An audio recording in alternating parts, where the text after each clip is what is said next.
Lemon, lime, soda, skies, lucky like a four-leaf clover.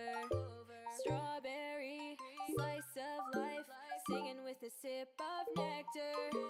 Sweet like honey on a summer day, I'll stick with you through the wind and the rain. Sweet like honey on a summer night, like a busy bee, take a flight. 2, 1, go! Sweet like honey, sweet like a summer day. Sweet like honey, sweet like a summer day. Sweet like honey, sweet like honey, honey. Sweet like honey, sweet like a summer day. Sweet like honey, sweet like honey, honey. Sweet like honey, sweet like a summer day. Flying high, take the dive, blue waves across the ocean. Honey straight from the hive, live it up and go with the motion. Sweet like honey on a summer day, I'll stick with you through the wind and the rain.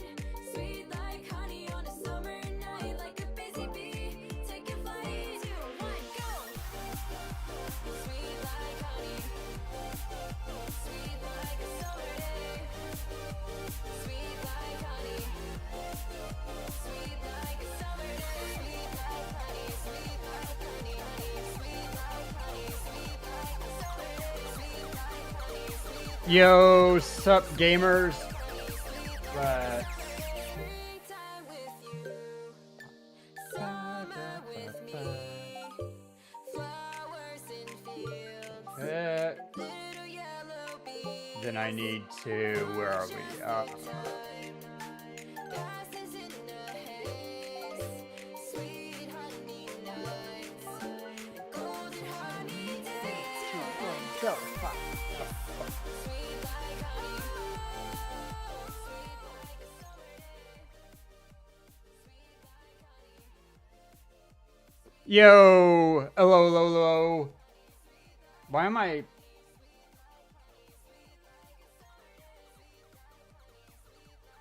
Hi, how's everyone doing today? Sorry that, well, we didn't do an extra stream yesterday, but also we are a little bit late, maybe very late. But you know what?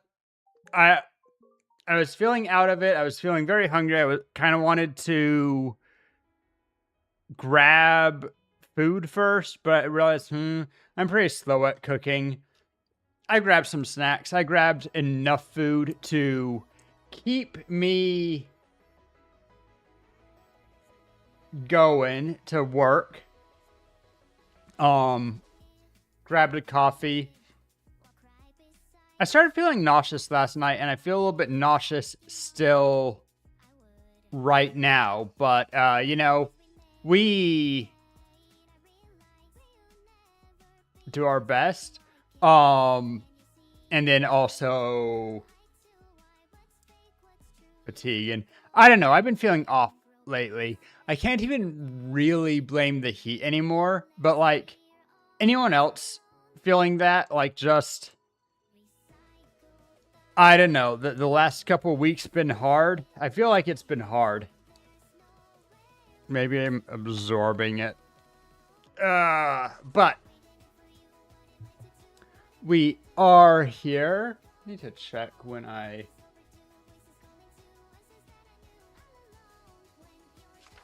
all right, till August.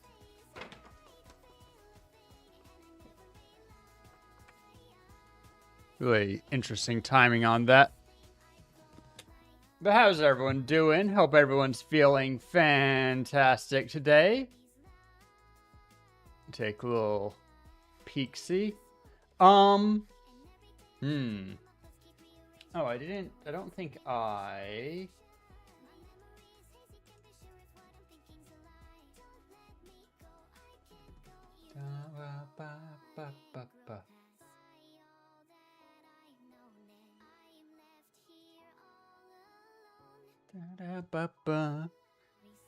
Man, I've been getting so many weird bots on Discord, and then Google's freaking out on me, thinking that I've made some weird requests lately and keeps not wanting to do search queries for me. Sorry about that. I had been watching something on YouTube on my phone, and I opened my phone up, and it just auto-played. So you guys got like 1 second of random audio from that. I need to move that can into my can bin. But how's everyone doing? Hope everyone's having a wonderful Friday. We are here. We exist. All the things are as they are. Got a new foot soldier yesterday, which is very happy. Seemed enthusiastic about my certain brand of chaos. Gonna get new glasses tomorrow.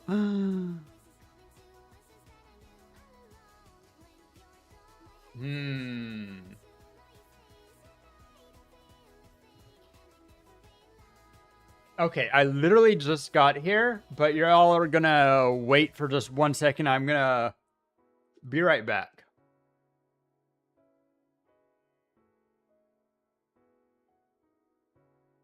Getting something to help with nausea.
Alrighty, oh, how did that happen? I am back. Sorry for the disappearance. Hope everyone didn't miss me too much. I think probably have a solid hour and a half to 2 hours of content looking at How I Met Your Mother.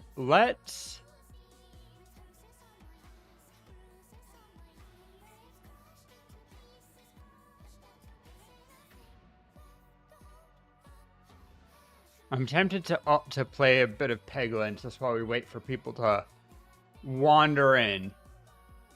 Or maybe Limbus Company. You know what? We have people who like Limbus Company. Let's do my dailies there. Just as I say, people filter in. It is a Friday.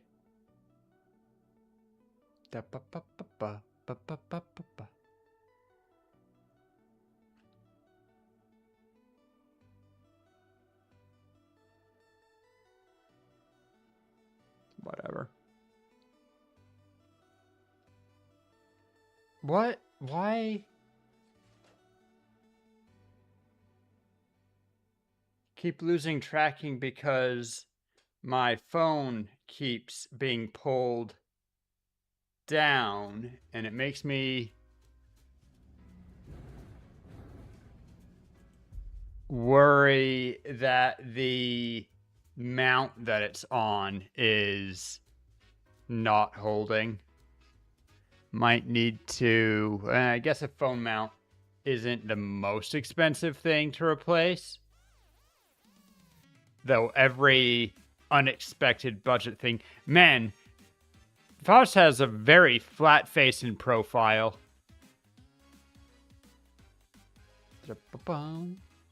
We're just gonna do my... Oh, the color from the video tells me that that's not...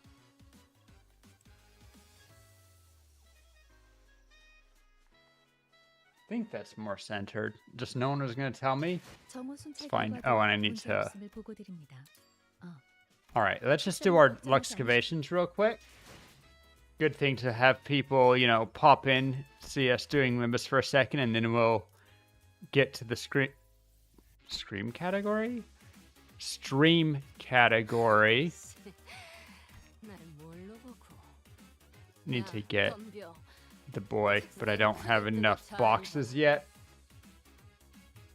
Am I out of coffee? I'm out of coffee. That's horrendous. Bum ba da ba dum ba bum ba ba ba ba ba ba.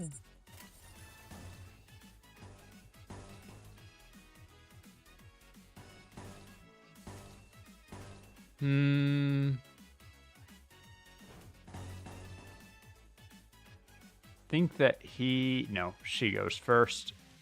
So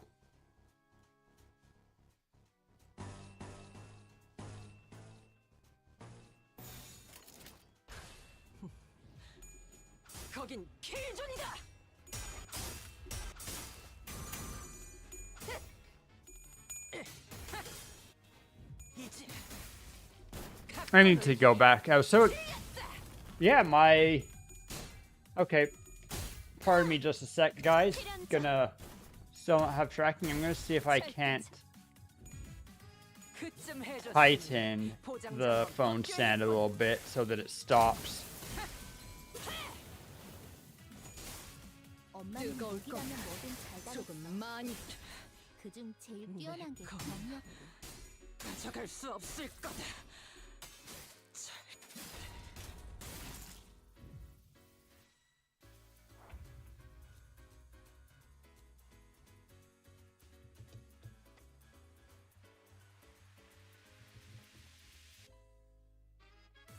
Oh, I was turning the wrong way to tighten it.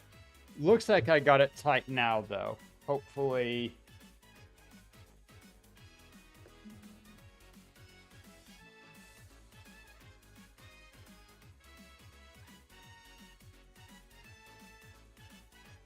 hopefully now we keep tracking.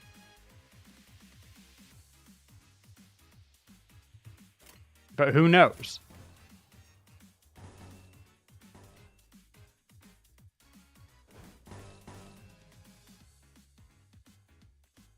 Well, one of them will get to do their special.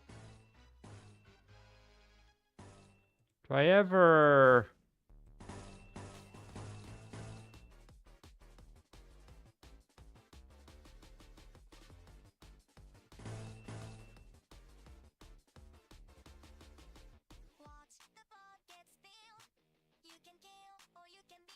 Let's see. We got... Where are you? Oh, right. But they cap it so that we can't get more than 25. So it'll be one more turn regardless. Yeah, let's get the synergy. Same thing here.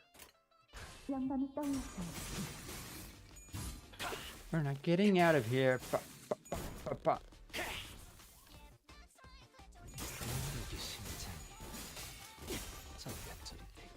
Right through, picks a hole through you.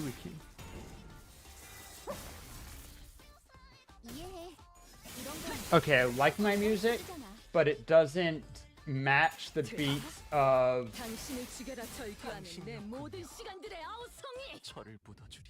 the game. So we're gonna go with game music after all.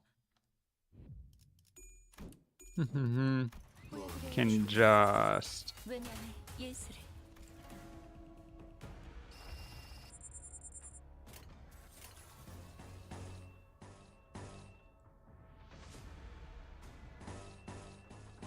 Pretty fun.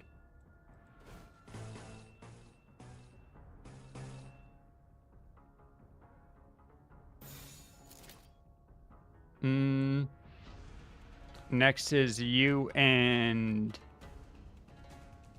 I don't know which between these two. Let's just... Yeah, whatever. If she gets an extra turn, then it'll be nice. Otherwise, who cares, I guess?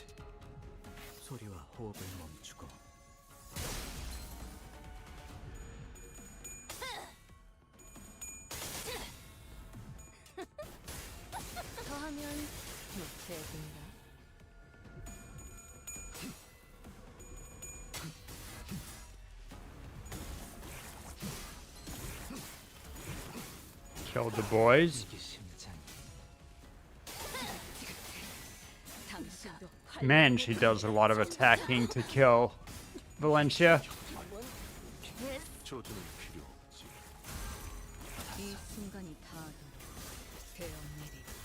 Yo! Otto's in Rhythm Heaven. Very cool. Also, good afternoon, DCP.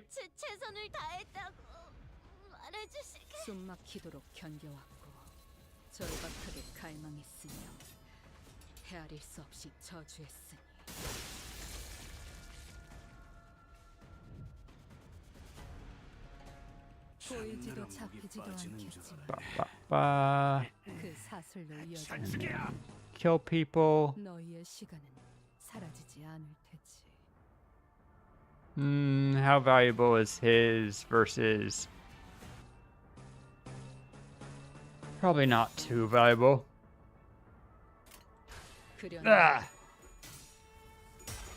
I've decided to mess around with doing some, whatchamacallit, reacting to a video essay about how I met your mother today. We were just doing some excavations while people kind of trickle in. By the way, you like hot food, right, Dragon?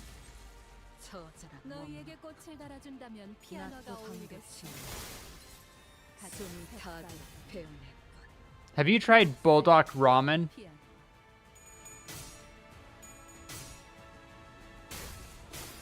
I find it to be suitably spicy, just the black bag.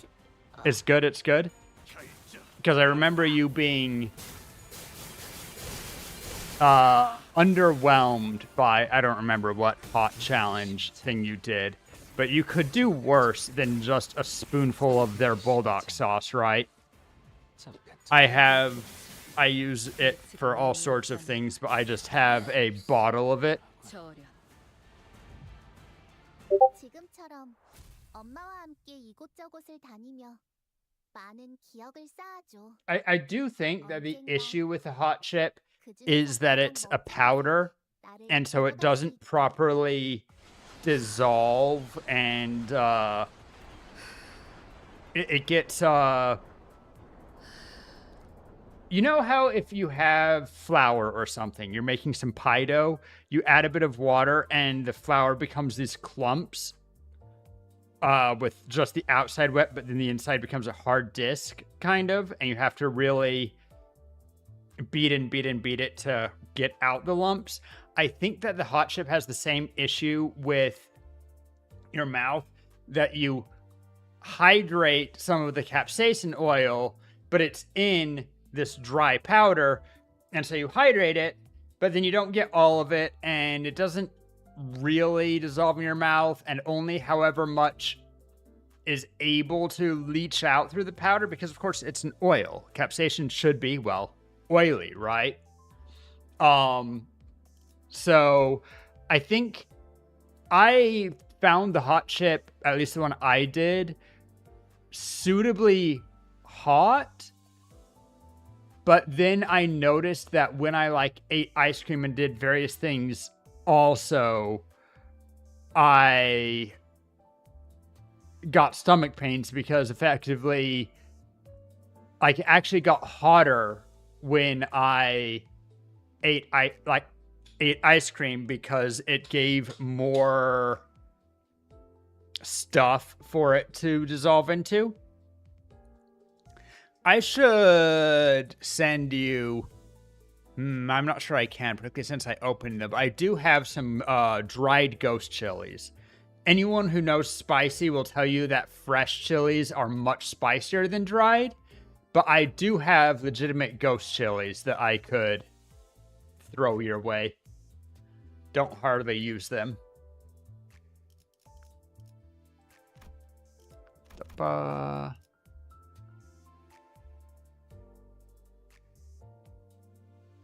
Spicy one isn't tasty. I feel like it's spicy just to be spicy. I disagree. To me, the black bag 2X chicken spicy, because I like the noodle texture, and also, to me, no, the flavor's perfect. I do usually cut it with some extra protein, maybe some vegetables, mix in some steamed broccoli and chicken, which does make it does cut the spice. When I have it just on its own, it's a little bit painfully spicy, but ignoring the spiciness, I think the flavor is actually top notch.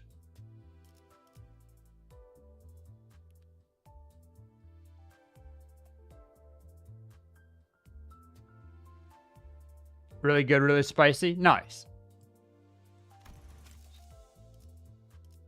Just checking that you found a suitable spiciness. Were you around on Wednesday when I was theory crafting teams?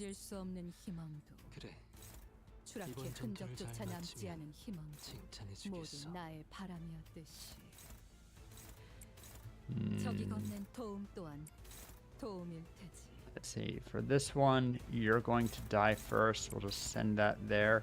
Please have some kind of a waste. Nah, that's fine. I think my new two favorite teams are Ryoshu Bleed, Burn, Poise, Sinking. I don't know what you would call that when you mash them together. Like we have Blurn and Bloise. What would bleed, poise, sinking, burn, V. That's one of my favorite teams, and my other team, and obviously we're looking at end game content, so floor 15 stuff, or possibly the new rail. The issue is it's the difference of, for mirror dungeons, you always want to have 5 of every keyword type. But the rail doesn't care about that as much. So I am thinking within terms of the rail, and I'll just put it that way. But to that end, there we go. Actually got Bulldog Spicy Chicken tonight, planning on adding some chicken and veggies. Yeah. I was a little bit hungry earlier. I mean, right before stream, really. And I was thinking on making some spicy ramen noodles before stream. But then I'm like, I'm already kind of running late. Let's just go for it. Do stream. I had some coffee. Had a handful of nuts.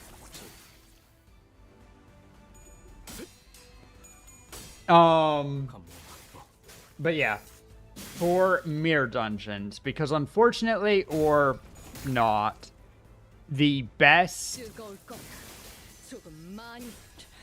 end game content non-mirror dungeon is just the Ryoshu team, 10 House of Spiders plus Merceau and Gregor. Maybe you could do something interesting with the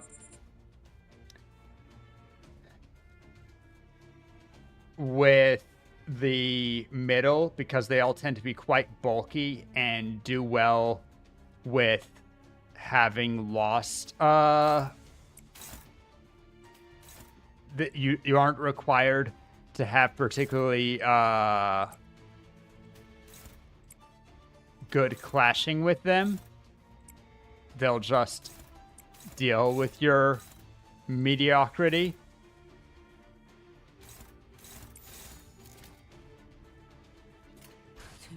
But so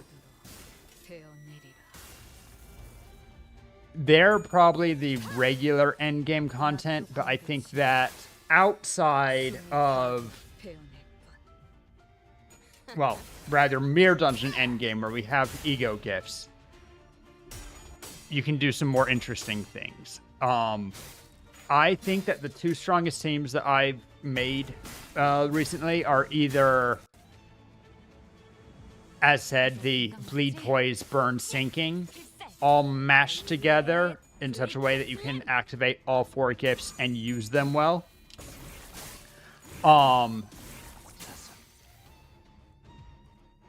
But then second to that, I think that just adding, you can swap out 3 members of the Ryoshu team for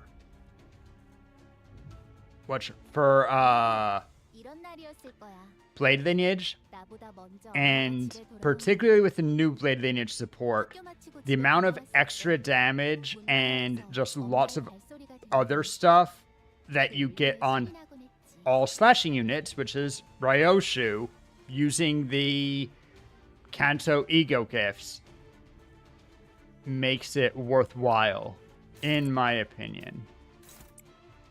Also, I've been playing, I used to just run House of Spiders for Lux and not bother with extra units like Merceau and such. And I think I don't know.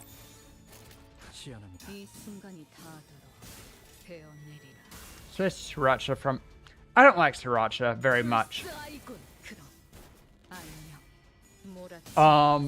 It's, Sriracha sauce is they've made it name brand, but it's actually just a specific, it's the sriracha chili. The problem with that is that, I mean, they're going for a very specific flavor. I guess we'll just put it that way, that all they're trying for is the vinegar, sriracha, and salt, I think, is all that it takes.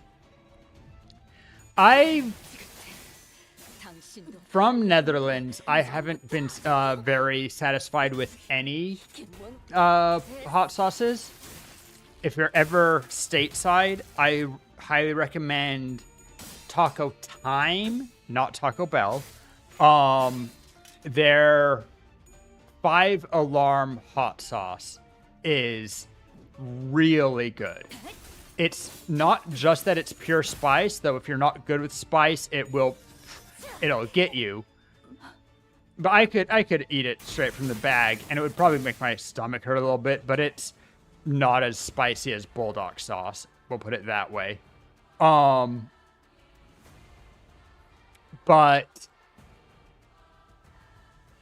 mostly just has really good flavor. It's been my favorite out of any hot sauce that I've tried.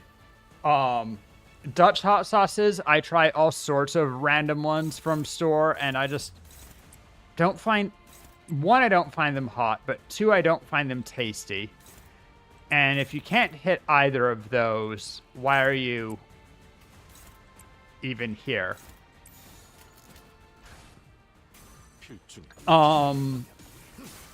So I've been playing with the idea, like, there's no secret to making hot sauces. It's just fermented chilies that you grind up. I have a mortar.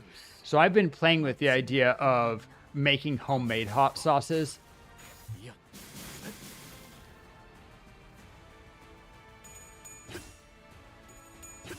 Because then I can tune it exactly to the taste as I like, and also to my exact spice level.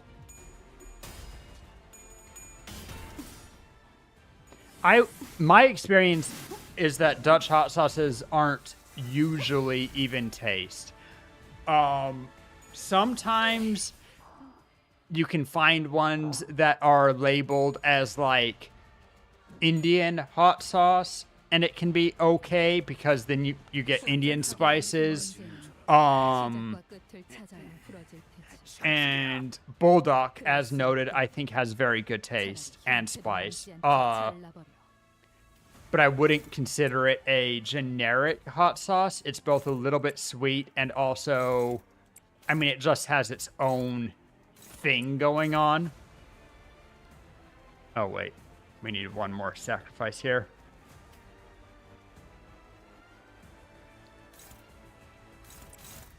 Also, is that aimed at Ryoshu?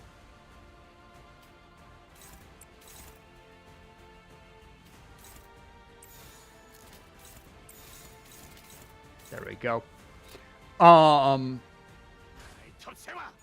But for like, I think that Bulldog sauce goes well on ramen, obviously. And also, if you make barbecue with it, I highly recommend Bulldog sauce for barbecue. Because you don't want it to be all of your sauce, but if you just add it, probably about 50-50 with barbecue sauce. Bulldog, their hot sauce is always... it is a little bit sweety, and it obviously has MSG or something. It seems to have some, proteiny flavor. As I'm sure it has some garlic. It has... You know what? I'm going to grab it out of the fridge and look at the ingredients right now. What do we have to eat, Bulldog?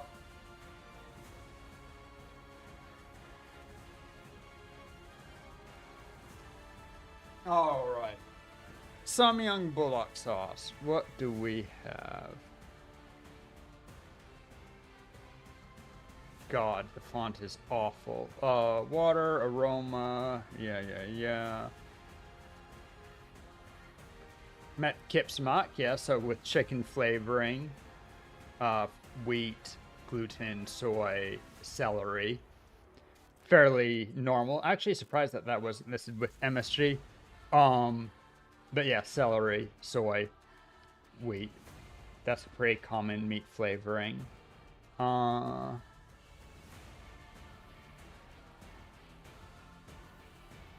This looks like it's... Oh, my syrup.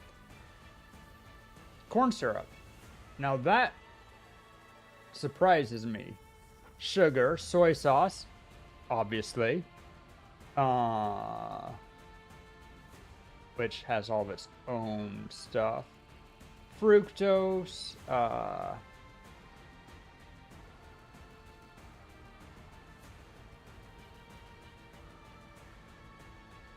as expected, we have garlic there, aroma, yucca extract, sweet stuff. All right.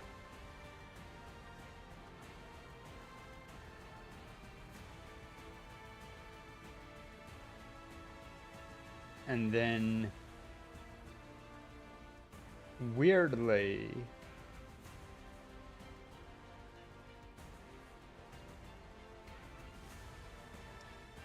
oh, never mind. The sweet sauce says it contains gluten.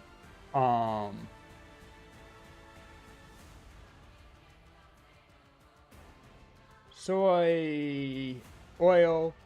The font is really squished together in a terrible way. Soy oil, chili pepper,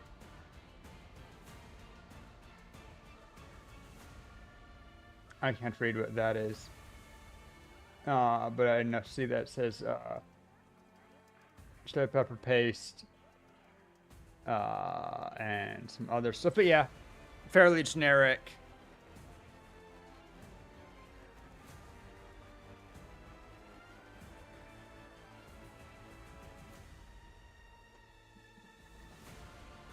But I think that the mix of peppers, soy, sugar, and although I'm allergic to it, garlic, make for a really good barbecue base. It's just a little bit too red, a little bit too not smoky enough for barbecue. Also the chicken flavoring, actually. But if you mix it with some barbecue sauce, or even with some soy and honey, if you feel like making your own barbecue sauce, then you could get a really good barbecue sauce. I would use the bulldog sauce for that. However, then using it for, like, I would never put it on tacos or anything, right? I could mix it in with ground beef and it would be fine.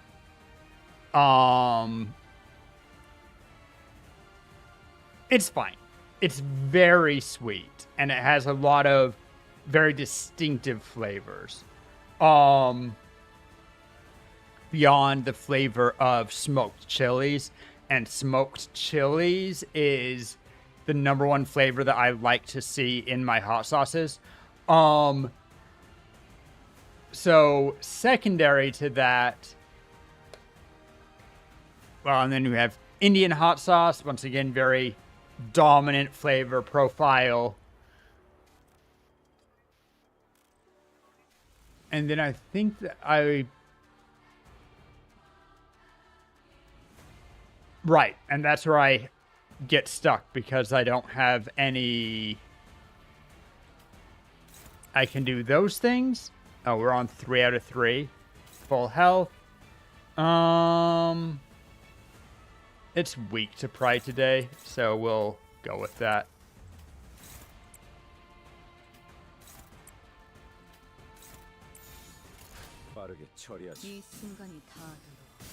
Eh.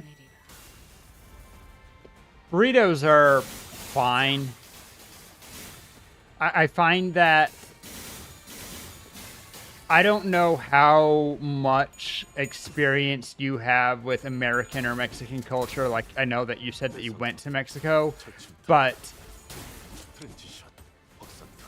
I've never met someone Dutch who knows how to make a good taco, and then they often will double up. Like, even I ordered from Taco Time when it came to Arnhem, and even the tacos that are brought over from American chains are worse here. I 그러지 마. don't mean to be dismissive, 언젠가 반드시 but I am being dismissive. 찾아온대. I don't trust your opinion of tacos because I've never encountered someone here doing tacos justice. Burritos you can do justice to. Burritos, you know, wrap get a tortilla wrap, put in beans, add meat, add lettuce, add a little bit of seasoning, wrap it up. Sometimes add rice, depending on your mood. You could add a little bit of lime is common in a lot of Mexican food. Sometimes you can do these things. Burritos are hard to mess up. I don't trust people from Netherlands' opinions on tacos. And I know that sounds shitty. It just is how it is. Unless, as said, you've been to Mexico or southern US, which it sounds like you haven't been. Agree on taco opinion. Not many do it right. Tacos are good if done right, but still prefer burritos. Could be fair. I will acknowledge that you say tacos can be good if done right, and that you recognize that they're usually not done right here. So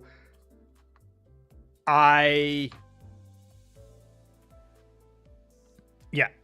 And obviously, like, I would be lying if I said that, oh yeah, everyone in US prefers tacos over burritos. I'm not sure that I do every time. I do think that taco meat, which can be interchangeably enchilada meat, is kind of goated. Dutch sushi often sucks as well. Sushi's a really weird one because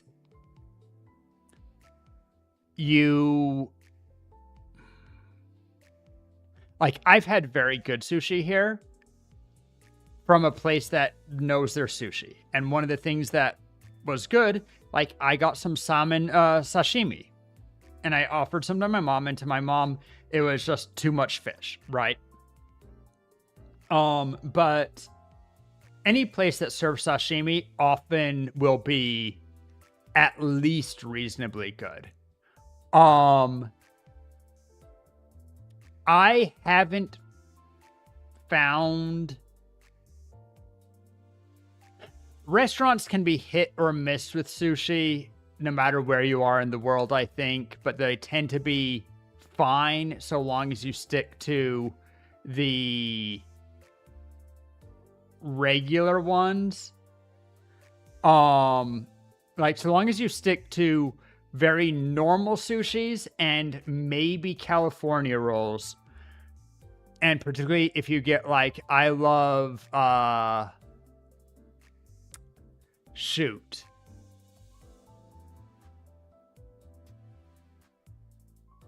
we have sashimi, which is literally just the fish. What's fish just on a little bed of rice instead of being wrapped?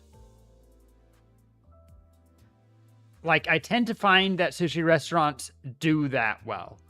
The thing that makes them weird is that they, as soon as they touch a roll, they make the rolls to, I guess, Dutch taste, or also sometimes being cheap, and it stops working very quickly. I think that, 정호 순찰 결과도 문제 없음을 보고드립니다. I mean, the store sushi, I've had it. 걱정하지 않으셔도 It's not 됩니다. awful. I'll 파우스트가 식사를 eat it, but it's fine. 파트너가 The one that 없습니다. really fucked me up was I went to Albert Heijn and I got 없습니다. onigiri. 파우스트가 더 and 불안하지만 I started with I don't remember if it was salmon or crab onigiri.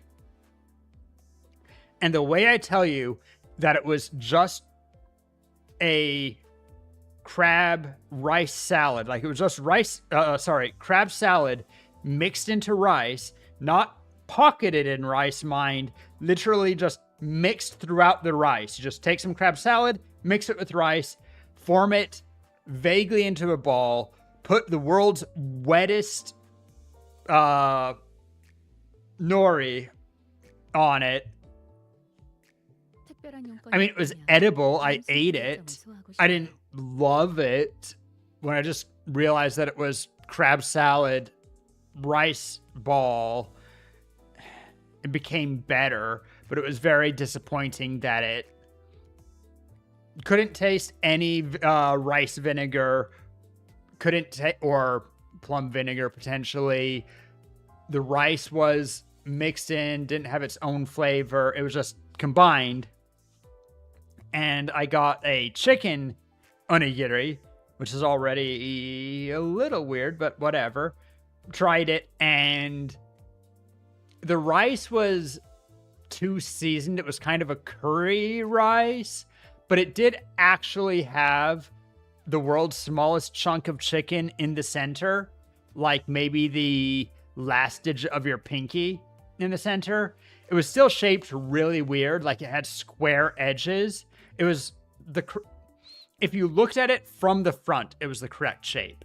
But then it was like, you know,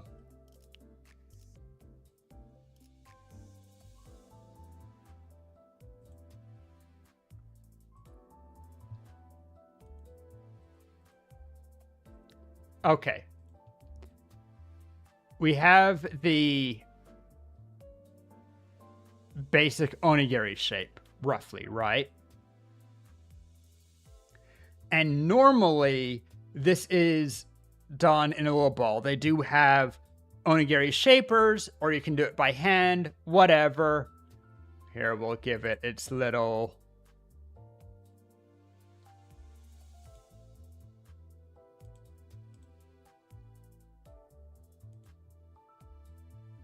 I'd like that to be a darker green, but it's fine.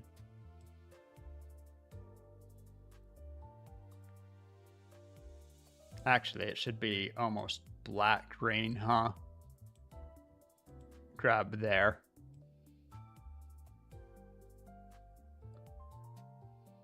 Okay, so we have our onigiri, right?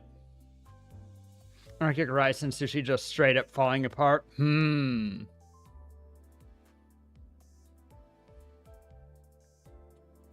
I do... Yeah. I mean, I was very lucky that I found a rice cooker. I was just walking through... Oh, shoot, I forget the store. Name a couple of dollar store kind of things. Just stores, not Action, but stores like Action. Was it? Whatever. Doesn't matter. Was just walking through a random stuff store, and just out of the corner of my eye, spotted a rice cooker in a box here. Didn't have to order it from Bowl or anything. That surprised me. Okay, anyway, back to story. Normally,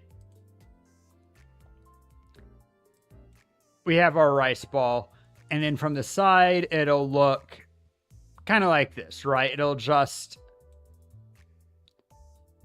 I'll do it with a pen after all.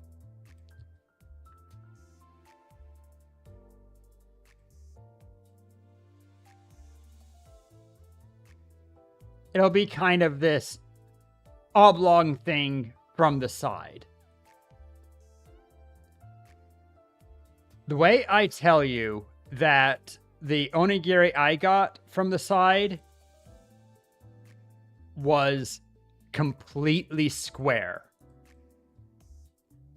특별한 용건이 없다면 Like it 다음 looked 순찰 일정을 소화하고 싶네요.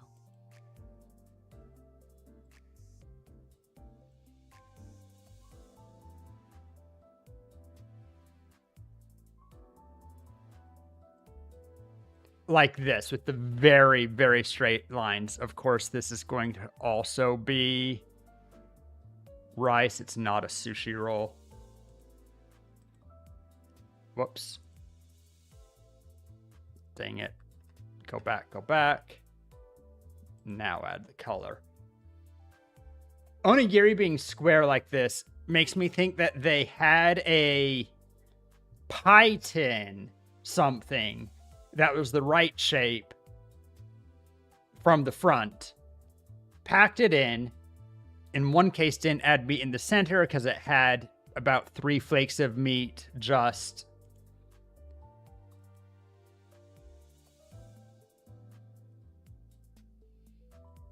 sprinkled in it. They were also all very off color. Like the seafood one was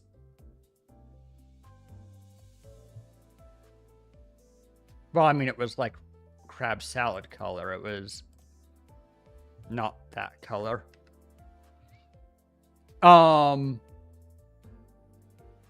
But yeah, not super appetizing in the store, and then eating it, they were very unsatisfying for onigiri. And I've had great homemade onigiri.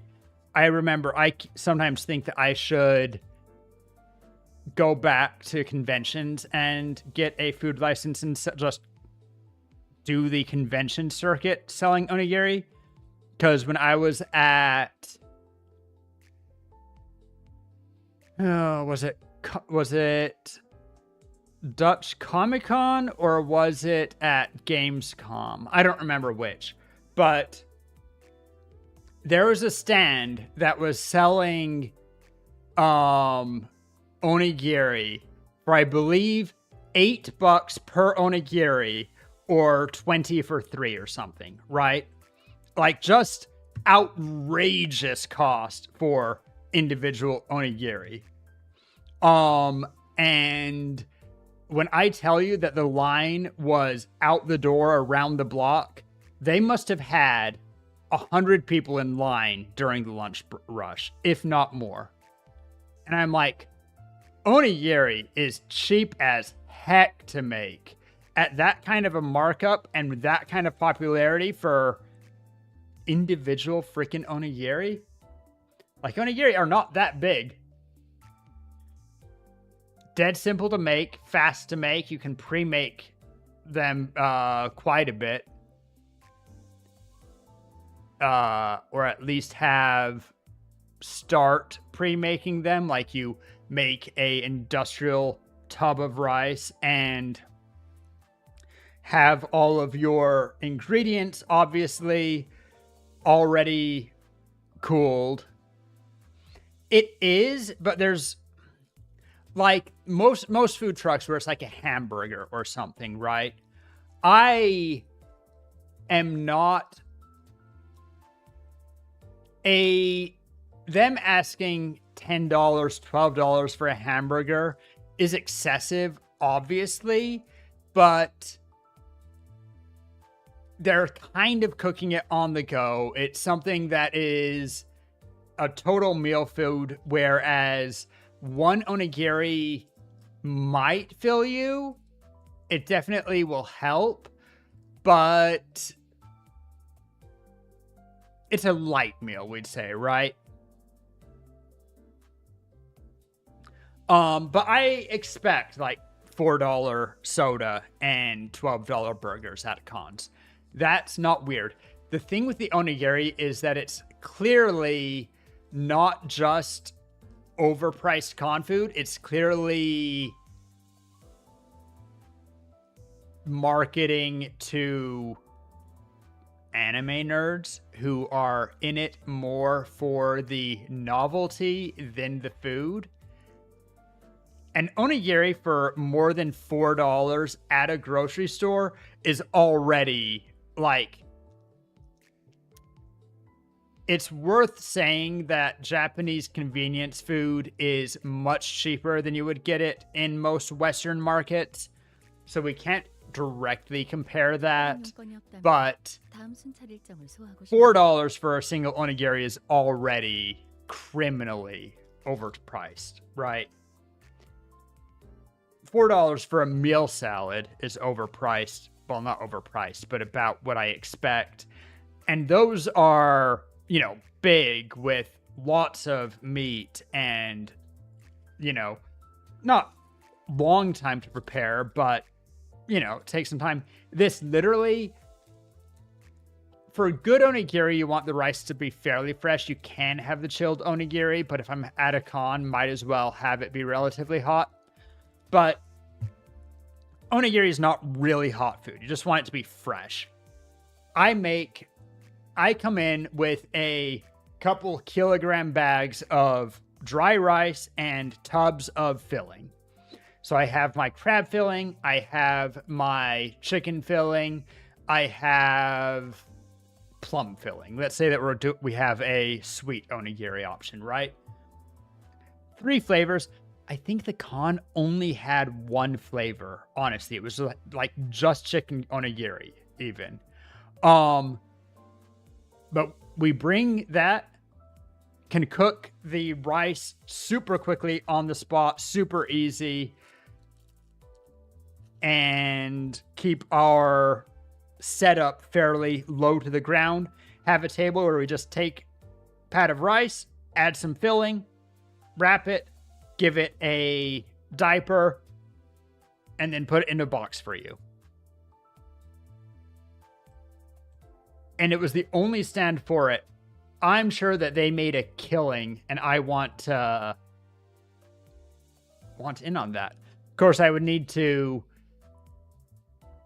get the con stall licenses. I would need a Dutch food license. If I was going outside of the Netherlands, some other stuff, probably get some helpers, get used to it so I can make some actually decent ones. I wouldn't need it to be too decent. A lot of con food is pretty mediocre, but, you know, I should probably... 정호 순찰 결과도 문제 없음을 보고드립니다. It would not be trivial to get started. I would also need, 파우스트가 식사한 like, I 뒤 have a little rice cooker. That's not going to be enough for convention crowds. Like, yeah, I can make rice really early, but 쓰실 필요 없습니다. I can... 파우스트가 더 뛰어나지만 I need to get a huge rice cooker, probably a couple, that I can run continuously. A table, one of those tables that you see for food stalls that has the slots for trays. I would need, you know, shelves, stand stuff. It would be quite a bit of work to get started. And I know that the booth price at conventions, like, they charge you quite a bit just to be there. So, 특별한 용건이 없다면 다음 순찰 일정을 소화하고 싶네요. but yeah, do some market research. I don't know. It's something that I think of sometimes, that it feels so easy. Of course, living the con circuit lifestyle is not easy because it means that you're constantly, you know, if you have a restaurant, if you have a food truck, something, you're setting up and you're selling day to day. Conventions, that means that, particularly if you're not in a food truck, but in a stall, you're needing to go to the convention, prepare for the convention, go there with all of your stuff ready, probably pass an inspection of some variety, set up, do the orders, which, to be fair, you're going to make a lot of money, break it down, and then find the next convention to go to. Also, ads coming up right now, probably already in it. We'll take that minute to break. I'm going to refill on coffee, which I won't actually be gone. I'll be off and on gone for this. I need to heat some water.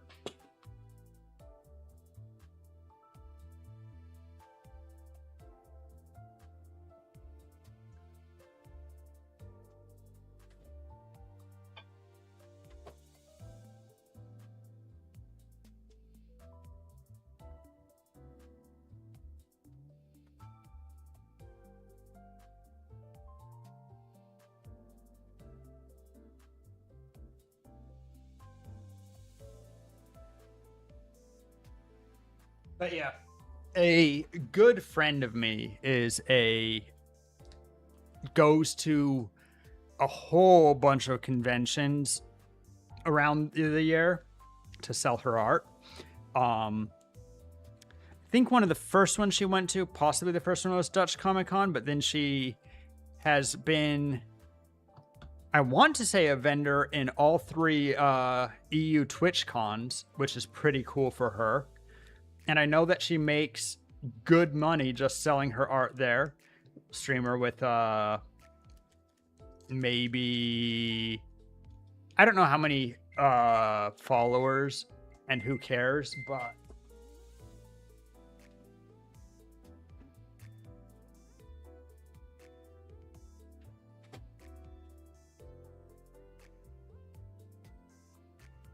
I would say that her usual viewership is like 20 to 30 people in chat, right? Often a little bit lower, 18, 19. Not usually much higher. Certainly 40 would be a great day for her. But I went to conventions where she was a vendor a couple of times, and she is constantly busy. She has, I mean, her art's good. So she gets, you know, good business at the con. Of course, she needs to make all the prints and stickers and all of this stuff. Like, I know that her week before going to cons is very busy. Buttons. But she does work at the cons, and she sells very well at them, so she is on the con circuit. I could ask her some stuff about that.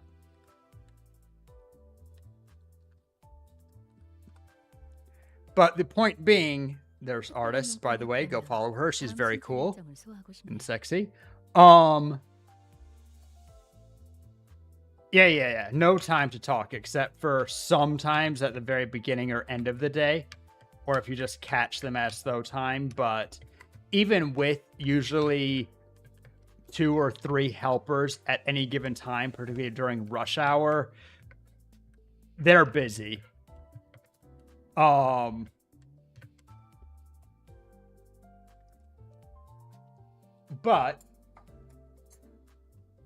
because she does a bunch of conventions, I know outside of her regular gig of being a streamer and, you know, making art for people on stream, doing commissions and stuff, she also had, like, spends so much time getting ready for each con. And I don't know how much time that she also spends applying and, you know, getting into cons. And then on day of con and whatever, she needs a bunch of volunteers to help her set up and sell. And I've been around when she was saying, I've been like, you know, there's a lot of work that goes into the con. The cons make you a ton of money for the one day, but you can't do a convention every day.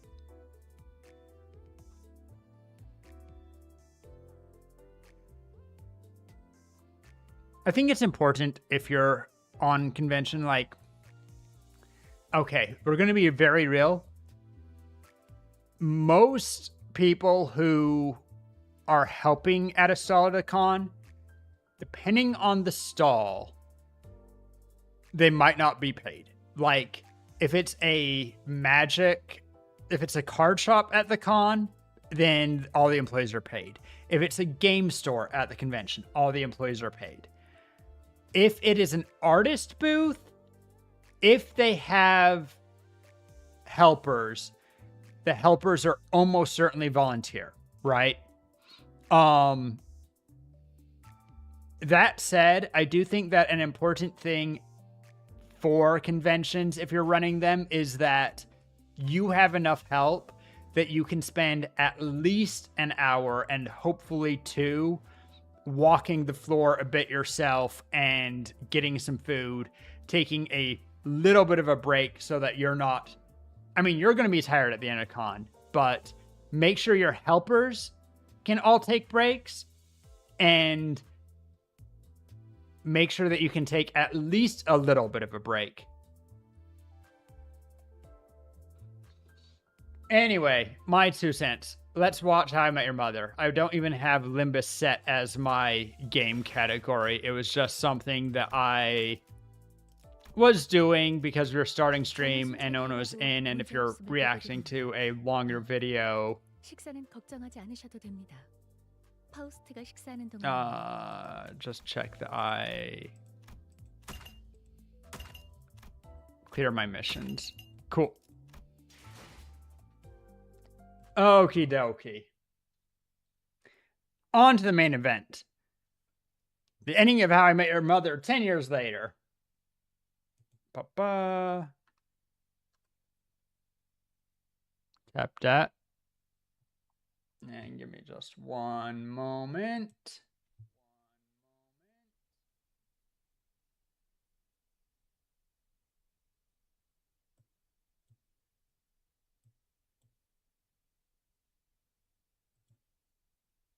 Pin message, let's say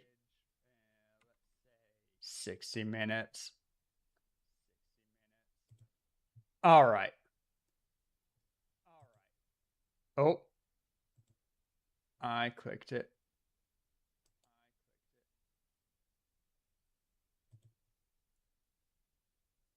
Which means I'm getting its audio.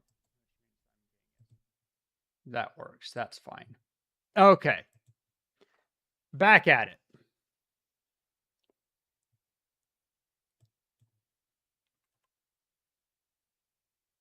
We're going to, if people remember How I Met Your Mother, what a disaster of a show in many ways.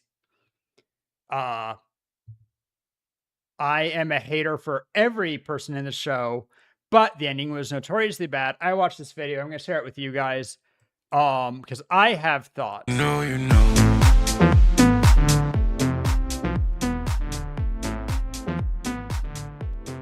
Get the volume right. End of How I Met Your Mother. 10 years to conclude a Why show was your that music started so loud almost relative 20 to- years ago. It honestly doesn't feel like it's been that long. Time really does fly. Or I'm just getting old, I don't know, man. I was a big fan It of How I feels Met at Your least Mother 10 when I was a years ago. teenager, as were a lot of people. It was a hit show by every definition of the term. The hype around this series was no joke. From its very first season to its last, How I Met Your Mother.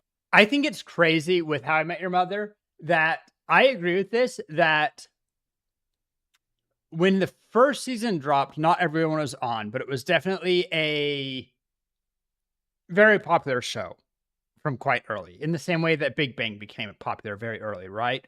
By the second season, I would say like almost everyone was watching it. It was being watched more than I think Scrubs got watched in a similar time. I don't know how it compares to Big Bang Theory. I do think that it is better than Big Bang Theory, but that's because Big Bang Theory is just bad, despite the fact that they get such great celebrity scientist cameos in it. It kind of depresses me the fuck out.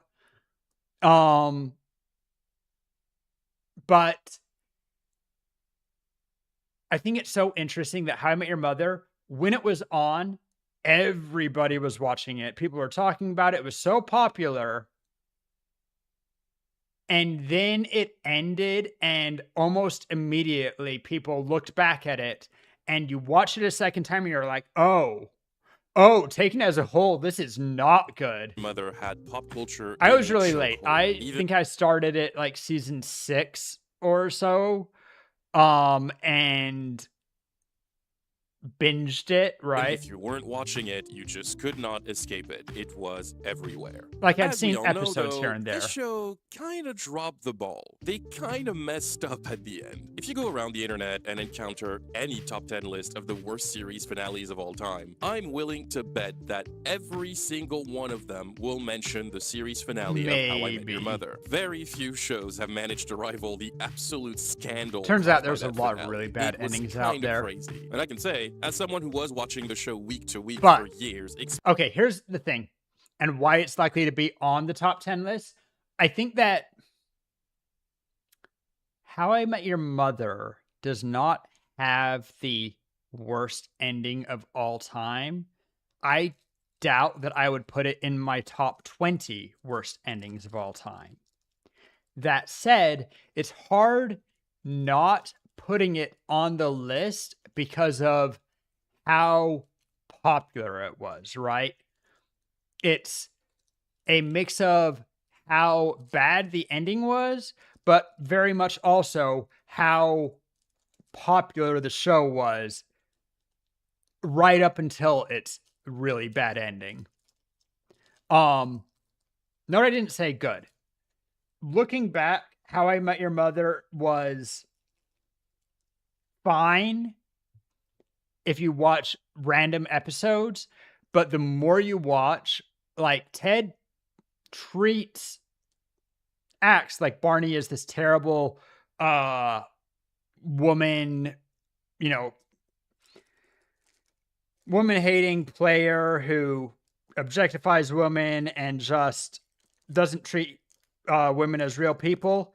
Ted dates over the course of the series. I don't remember. Someone did a count of how many. Let's look this up.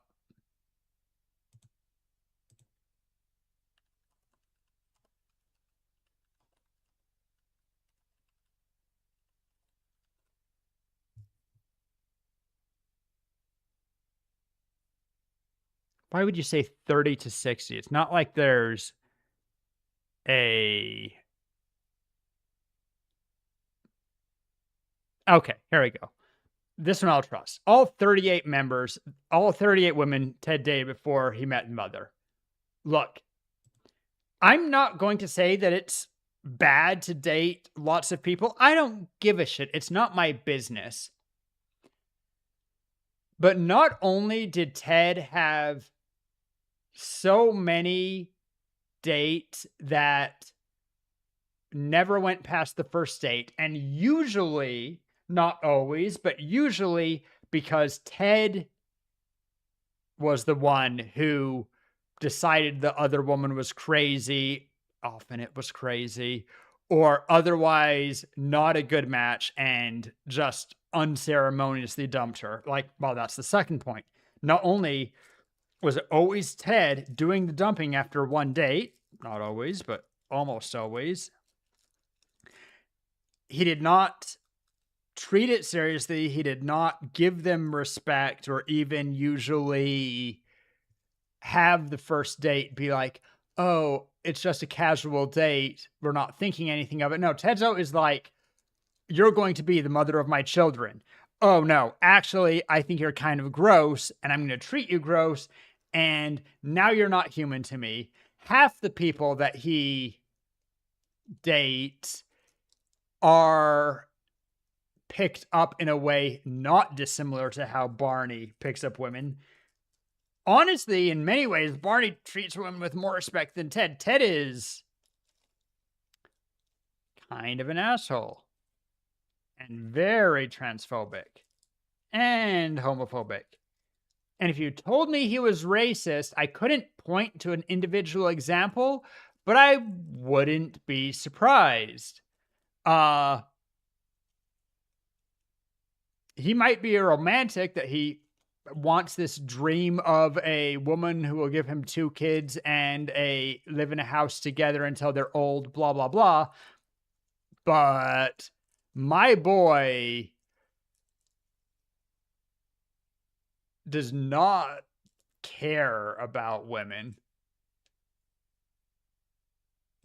Experiencing the ending along with the rest of the world was just wild. Like, we all love to talk about bad TV endings like Game of Thrones, Dexter, or Pretty Little Liars, which are all terrible, don't get me wrong, but I don't think people truly remember just how loud the anger was when How I Met Your Mother ended. Because at the time it did in 2014, we had never really seen something like that happen. But now it's been a decade, and I haven't taken a look at the show's final season in years. And while How I Met Your Mother has remained extremely relevant online over the years, I feel like most people avoid talking about the ending. It's kind of an unspoken rule of the internet. We just collectively chose to forget about it. I mean, to be fair, it's because I there's started other getting really issues curious with to the see show. how the ending of the show has aged. Like, I started to wonder how I would feel about the ending now with a completely different lens. I mean, who knows? Maybe it wasn't as bad as we thought it was back then. Maybe the outrage wasn't entirely justified, or maybe it was. Outrage maybe, is never in that retrospect, justified. we were too hard on it? I don't know, it piqued my curiosity. 10 years is a long enough time, and that was starting to take over my brain, so I finally decided to sit down and rewatch Like, even the ending shows of that the show. It had completely been a pretty long time, so there are a lot of details I love didn't the remember ending. clearly, which made it very interesting to re-explore. Just do So something else with today, your time. friends, we're going to take a look back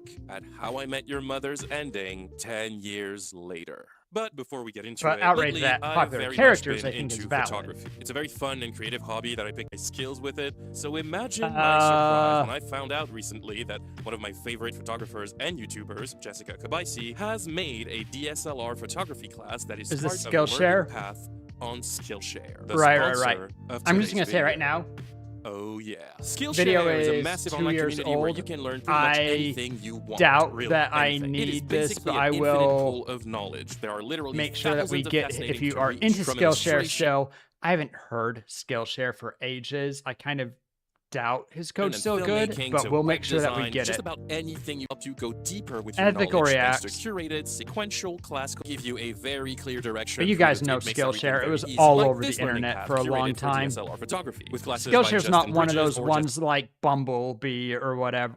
Was it Honey? Honey that has a terrible reputation, right? Jessica Kabaisi, who I adore, and to put it simply, it has been the perfect starting point I've been I've looking for actually to get into considered it. Skillshare Honestly, once or no twice. guys are in luck, because the first 500 people to use the link in the description will From be 2 able years to ago. get a month free trial of Skillshare. You can go and explore the platform and learn about anything you would like for an entire month for free. Anything you want, the whole thing will be at your disposal. So this is your chance to go and explore any topic He you're has curious about. So check out the link in my 770,000 description, join Skillshare, subscribers. and start 500 learning. have been Thank done. you so much to Skillshare for sponsoring this video. You guys are the best.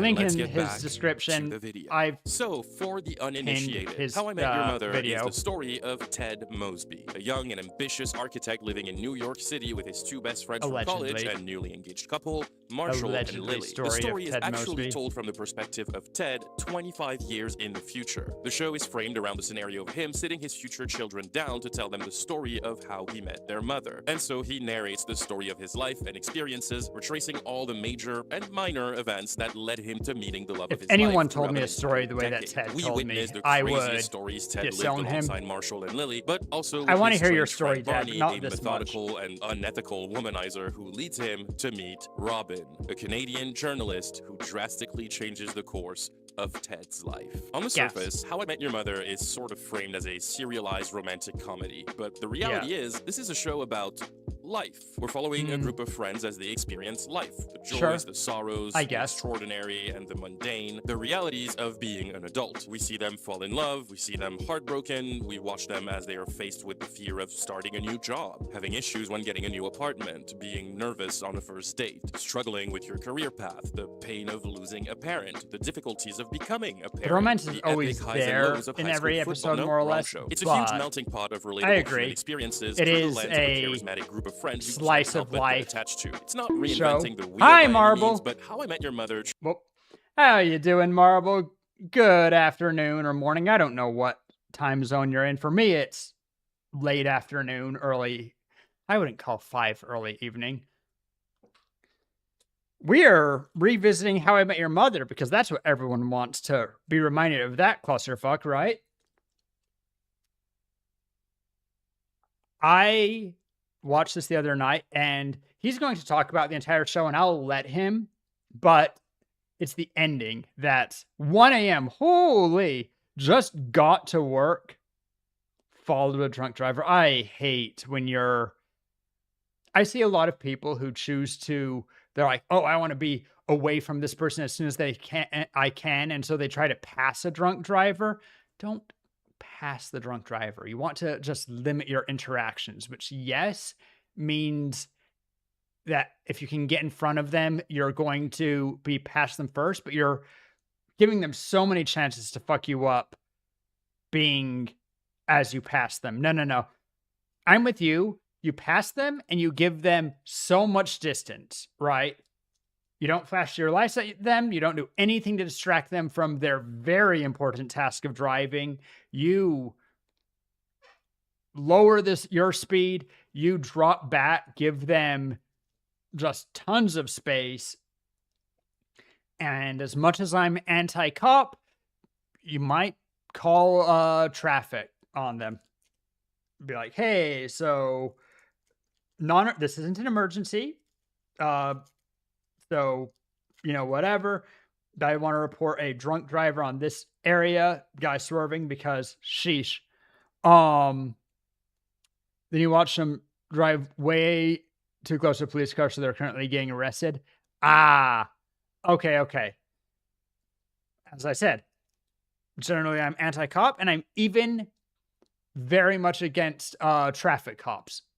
I think that they should exist literally to pull over drunk drivers and people going like 20 over the limit or something.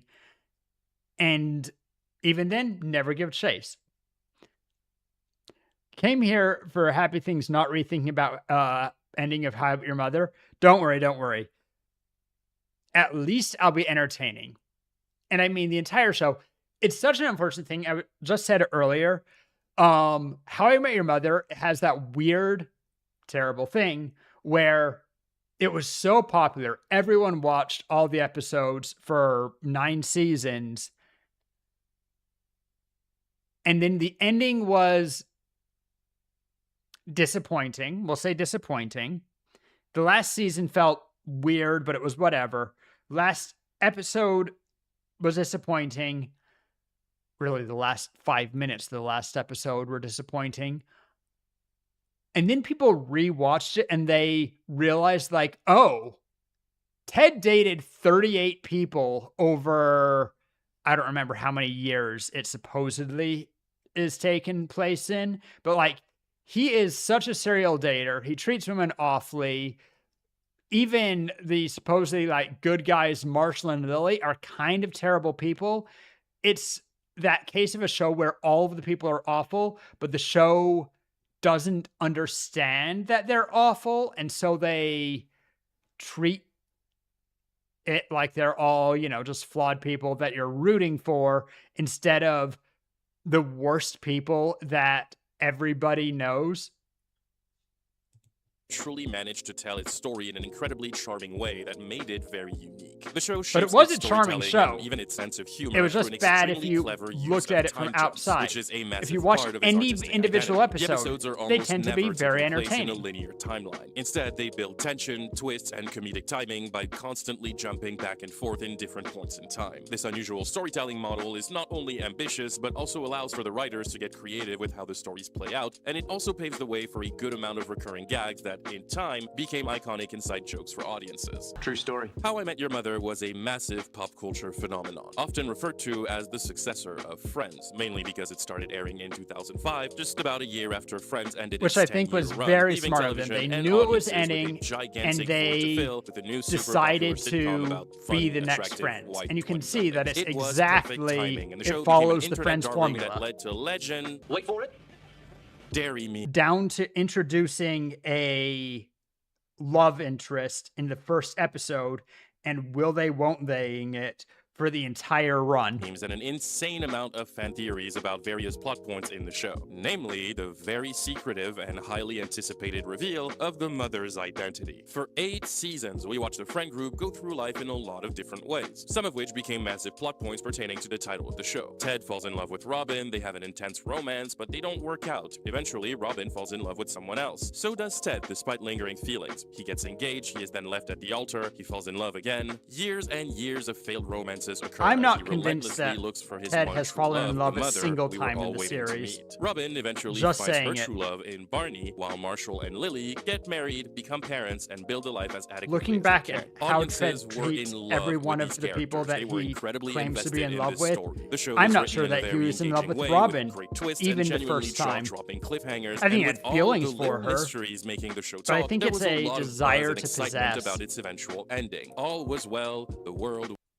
True story and legend, wait for it, Derry. You know, and I don't blame you guys for that. I think that both of those, particularly wait for it, which doesn't even feel like a callback hardly. I mean, they're great. It was a cultural phenomenon, right? Everybody knew it. Everybody knew the lines from it. Legend, and I hope that you're not lactose intolerant, because the rest of the word is dairy is a great line. I really liked, I don't remember the name of the guy who plays Barney Stinson, which is weird to me that I don't remember his name. Used to really like him. Lately, he's done some things that make me not like the actor nearly so much. In fact, kind of think that he might be a not good person. But, I mean, it was happy. a good show. Neil Patrick Harris, yeah. And then came the final season. Season 9 of How I Met Your Mother is really weird and bad. It's weird and bad. The season has a grand total of 24 episodes and takes place over one weekend. 24 episodes of TV that take place in 3 days. It is probably the biggest stretching of time ever put on television. And man has never heard of the show 24 episodes in one day, 24 episodes, 24 hours. And I don't know. I think while I associate him with Barney, I can't think of that many shows that he's in, but I always think of him most with Dr. Horrible Sing-Along, which, unlike How I Met Your Mother, I think was done phenomenally from start to finish. And even Starship Troopers, now that's a throwback. And thinking of, oh no, are you not familiar with Dr. Horrible's sing-along blog? Okay, we might have time after this.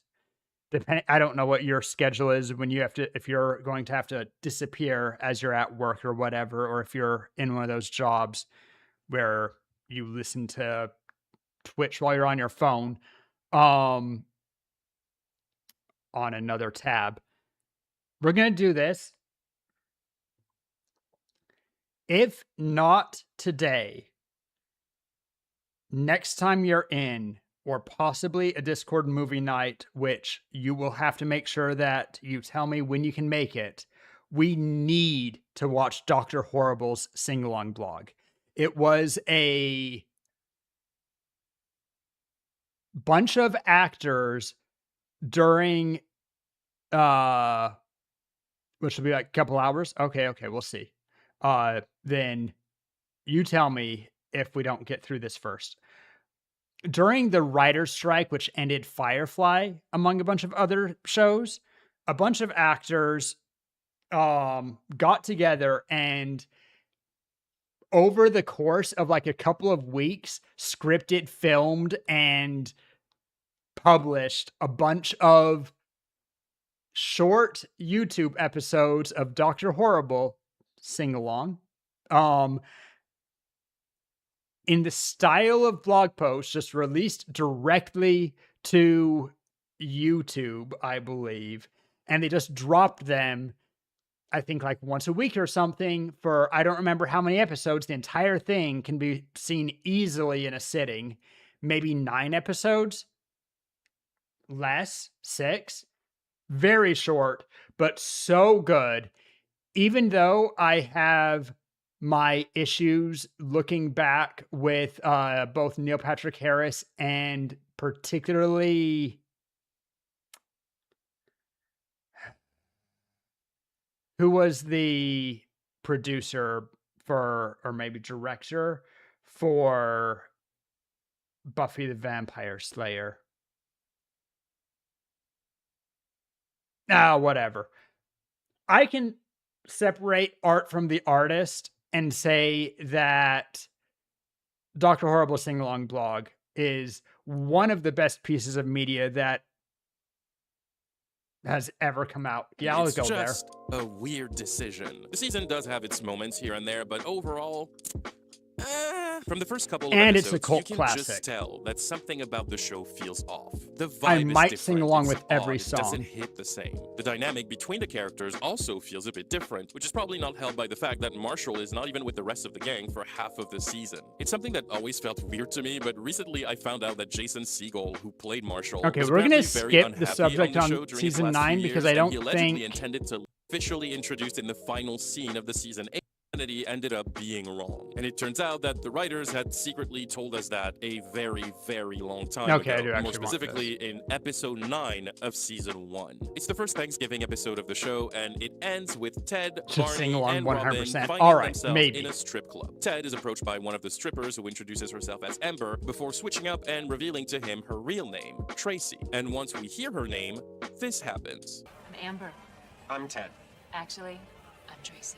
Still Ted. And that, kids, is the true story of how I met your mother. What? I'm kidding. That's how the episode ends. And what seemed like a random joke at the end of an episode was actually a gigantic piece of the Did I mention Ted's a piece of jerk and so are the people who write the show, kind of? Like,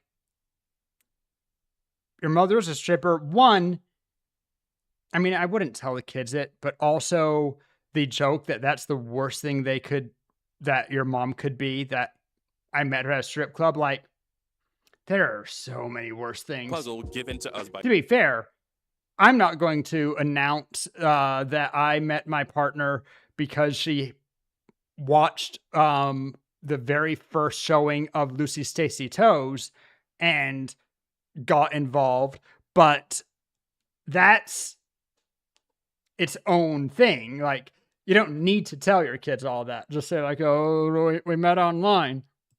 the writers, but pretty much everybody missed it on their first watch. Me Yeah. included. They're It's all by ranked, far the biggest clue they ever gave us. The even kids' Marshall, reaction to but Ted meeting this stripper is there because the kids I can understand recognize loving, their mother's name. I love The Barney show Stinson, actually reveals even though to he's us ranked. in season 1.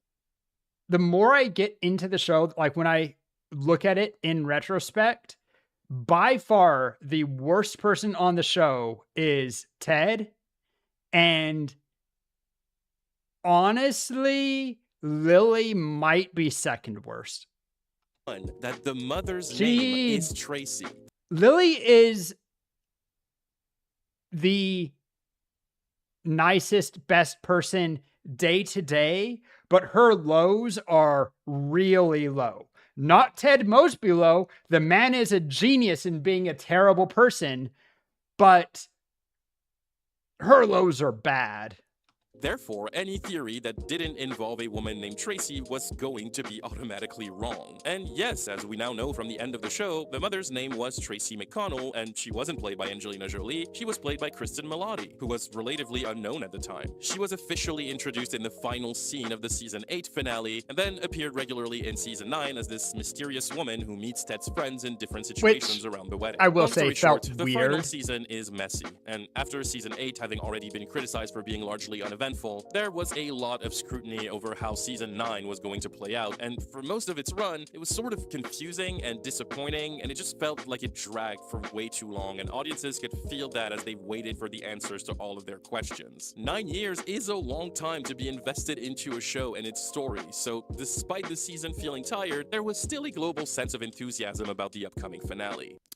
So how does it end? How does the show conclude? Here we go, well, here we that's go. a pretty well-known story, but let's go over it quickly. The series finale of How I Met Your Mother does fulfill the promise of the title, although it does it in a very clumsy way. After a lot of convoluted time hopping that shows different points in the lives of the main characters between the years 2014 and 2030, including Ted's wedding, we finally get to see the moment Ted met the mother. And for all the criticism I have of the finale and of season 9 as a whole, I gotta be honest, the actual scene where Ted and the mother meet is really good. It is so sweet. It's a very cheesy but charming sequence that truly delivers on the promise of this meeting being so incredibly memorable to Ted. Like, this is Cindy's ex-roommate, right? Yeah, and you are the professor.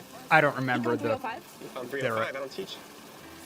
or the context. Excuse me, I'm gonna jump onto the tracks now. No, don't. It's so cute. But that like, is very on paper, cute. It's a good meet cute. Perfectly executed. There's absolutely nothing wrong with it.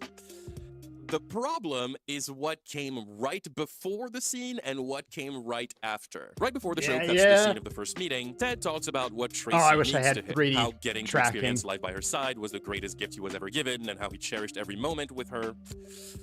Even after she got sick. Yeah, that's when the show revealed that the mother was hit with an unidentified disease that brought on some dark times. After that, you know, I have to say, I'm very impressed that How I Met Your Mother did in just 9 seasons what it took up all of 15 minutes to do.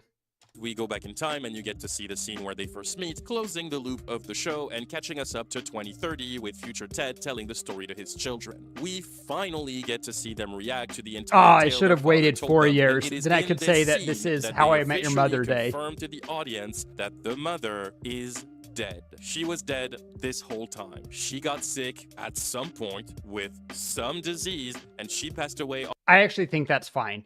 It's vaguely implied to be cancer or possibly a blood disease, but knowing the actual disease or the exact time when she got sick isn't important. Particularly,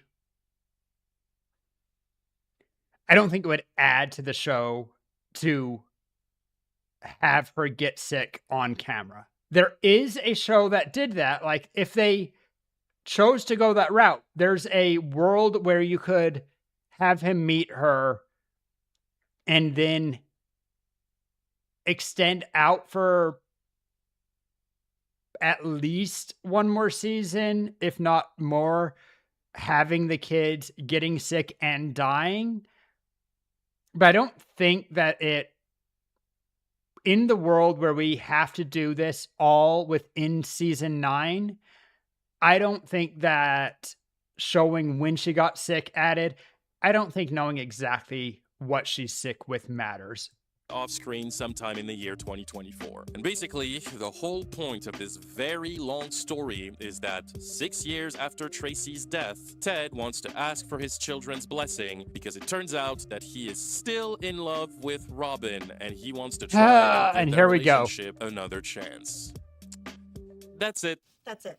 That's it. That is the end of How I Met Your Mother. That is how the show concludes. It's been 10 years. I just rewatched the ending with a completely new lens, and no matter how I try to look at it, it just doesn't work. It's like itchy. It gives me the same icky feeling. He's going to go into this a little bit, so I'm going to let him play out a little bit more before I give my Every time I ultimate watch thought. this finale, it feels like I'm being bamboozled, but not in the right way. It's like a bad trick. It's not impressive. The twist comes out of nowhere and feels weirdly out of place. And the reason for that is simple, and believe it or not, it's not because of the show's bad writing. Agreed. It's actually because of the show's good writing. Let me explain. The reason why the series finale of How I Met Met Your Mother doesn't work is simply because, unfortunately for itself, How I Met Your Mother did a fantastic job at ending Ted and Robin's romance. It's as stupid as that. A very well-written resolution to their romantic relationship is the reason why the ending feels like a If they betrayal. kept them with any feels lingering jarring and out of feelings. left field because it doesn't feel faithful to the story that was being told. And as a Instead- result, it's a story that serves as a fantastic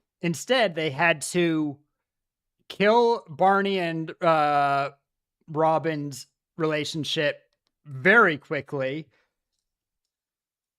re-fan flames on a dead relationship, write a MacGuffin. vehicle for character assassination. Basically, the ending of the show had been determined back in 2006. The reason why they had to lock it in so early is because they needed to shoot the part of the ending that involved Ted's children. They had to shoot it then because they didn't want to take the risk to have the show run for too long, say for example, 9 Every seasons, scene and with have the to shoot the kids ending with was kids that shot would in no the first longer look season. like kids. So basically, since 2006, the writers had an ending prepared that they were unable to change. Which and David Henry and is Lindsay so Fonseca, who played dangerous the kids, for had to anything keep the except for secret of the a ending for adaptation almost of a book, decade. right? But the thing is, shooting it in 2006 was like signing a contract. This was now the only outcome the show could have, no matter what. No matter what road they took along the way, the finish line would have to be that the mother died and that this was really all about Robin. And the fundamental issue with that is simply that by the time How I Met Your Mother actually reached its end 8 years later in 2014, the identity of the show had completely changed.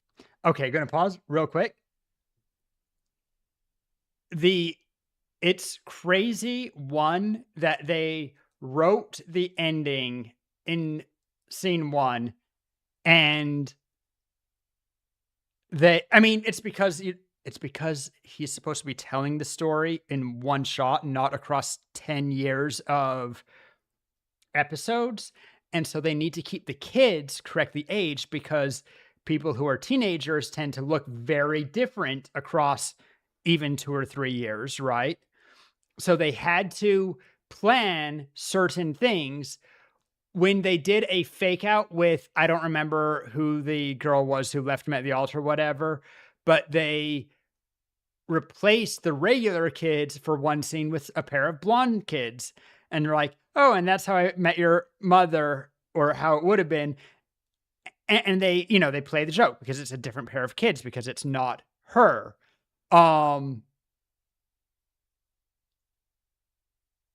But all of the ones with the original kids had to look like the original kids within a storytelling's worth of time. So, more or less 1 year.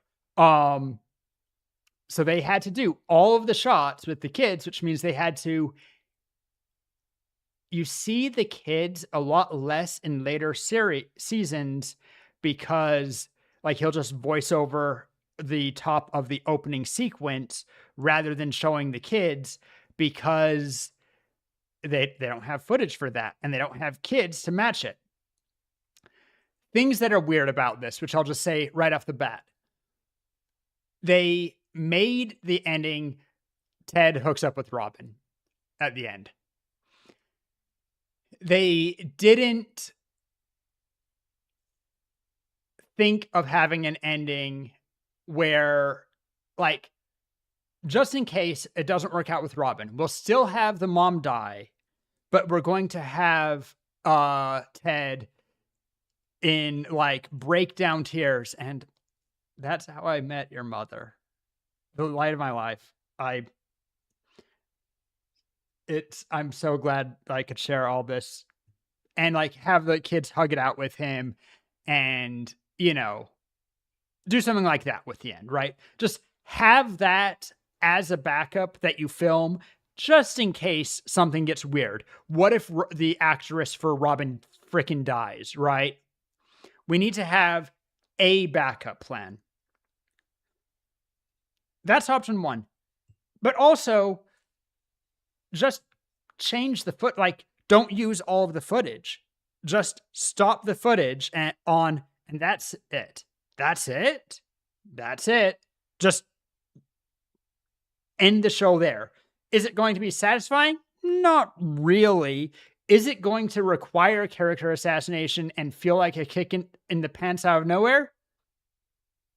No, it'll just feel disappointing. This was no longer the story whatever. of Ted and Robin. It hadn't been in a really long time. We had been past that point for years. This was no longer the story of Ted and Robin. Therefore, this was no longer the story that this ending was designed for. And that is why it made people so angry. After all this time, after all of this, the show confirms in its last couple of minutes that yes, indeed, this entire series was about the love story of Ted and Robin, even though by this point, these two characters had not been romantically involved for the majority of the show. And like I said, unfortunately for itself, the show did too good of a job at making people okay with go a little There bit longer, are but I might several stop episodes at different pretty points soon. of the show that are dedicated to wrapping Ted and Robin's romance up with a perfect little bow and solidifying to the audience that they That it's didn't never work gonna out, happen. that they are now best friends, that Robin is going to be with Barney, and it makes Which was perfect actually a sense. pretty They did good an incredible relationship. job at concluding Ted and Robin's romance and leaving it behind. And it's not something they tried to move away from. Episode 17 of season 9 has one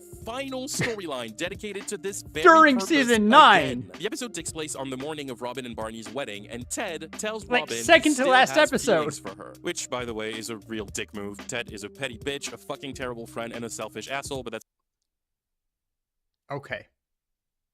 As someone who had feelings for a friend, just prior to them being in a relationship with the person they came to marry, like, I get, maybe you have feelings for somebody and they start dating someone and you still have feelings for them, whatever.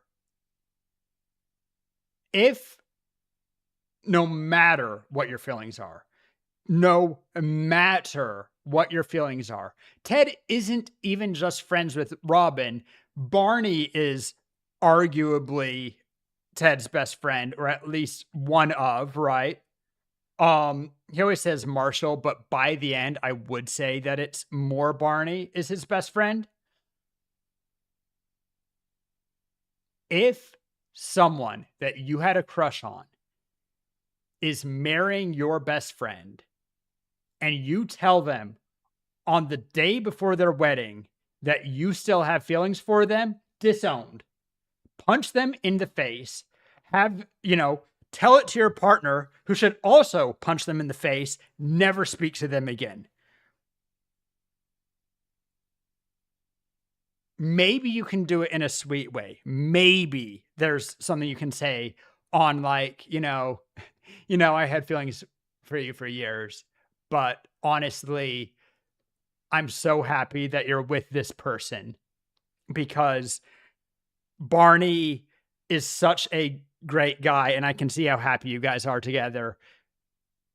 You guys deserve each other. I'm glad that it works out this way. That's how, if you must say that you still had feelings up for them up until recently, you really lay it on thick how happy you are that there's someone else. And they kind of do it, but telling your friend on the day before her wedding of all times, like not even, 3 months before, not even 2 months after. There's lots of times you could do this where it would be okay. The day before her wedding, one of the most stressful points in her life to this point, probably, and you drop it on her that you have feelings for her currently. Oh my God. When she's marrying one of your best friends, you are being such an asshole to both of them. Like, what's the best case for you? That she agrees and breaks off the wedding to be with you instead? So you've just absolutely fucked your best friend and also destroyed wedding for the person that you're in love with. And I sure hope that you end up together, because if this isn't the one, That's another conversation. In this episode, the show hammers in once again that Ted's feelings are not reciprocated. Robin moved on years ago, and this final look at their romantic story ends with this symbolic shot of Ted finally letting Robin go. Okay, This so was he the lets her show's go finally, ultimate supposedly. reiteration of the reality that Ted and Robin did not work together, something the show had been drilling into the audience's heads for several seasons. And again, audiences accepted this. The Sure. show made it make sense. It wrapped it up perfectly. Ted and Robin did not make sense together. Ted had a very specific vision of what he wanted out of love and out of life, and absolutely nothing about that vision was Robin. Ted wanted to find a wife, have children, settle down, and live in a beautiful home and carry the perfect sedentary family lifestyle he had always pictured for himself. Robin wanted to travel the world and pursue her professional endeavors. She did not want to have children ever, and eventually found out she was unable to have children anyway, and set Okay, one, it's kind of a cop-out that they made her unable to have children. Makes it makes it feel like the highest calling is for women to have children, and the only reason she doesn't change her mind or something is that she's unable. That's already dickish. But we can set that aside. It's okay it's okay to never want children, first of all. Anyone who tells you that, well, when you get older, you'll decide that you really want kids. No, it's perfectly fine to know that you don't want kids and that you'll never want kids. And anyone who says, but what if you change your mind later, is being an asshole, right? That's point one. But point two, it is okay for her to decide at a certain point that she wants to settle down, and maybe she does want kids, right?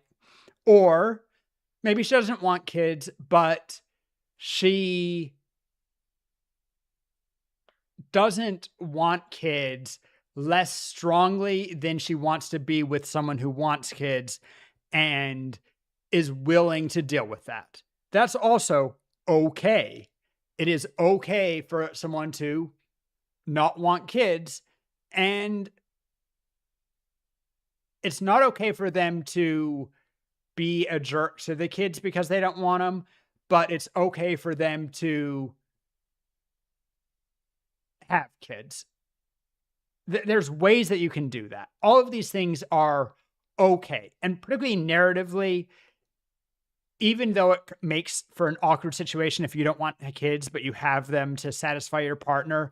Like, I don't like that in real life. If I hear someone who's done this in real life, I will give them a little bit of a sideways look. But for a story, it's fine. There's nothing wrong with that. But to shoehorn it in all of these different ways because of it, such a gut punch finding out they couldn't have kids the way Robin was talking through everything with their kids.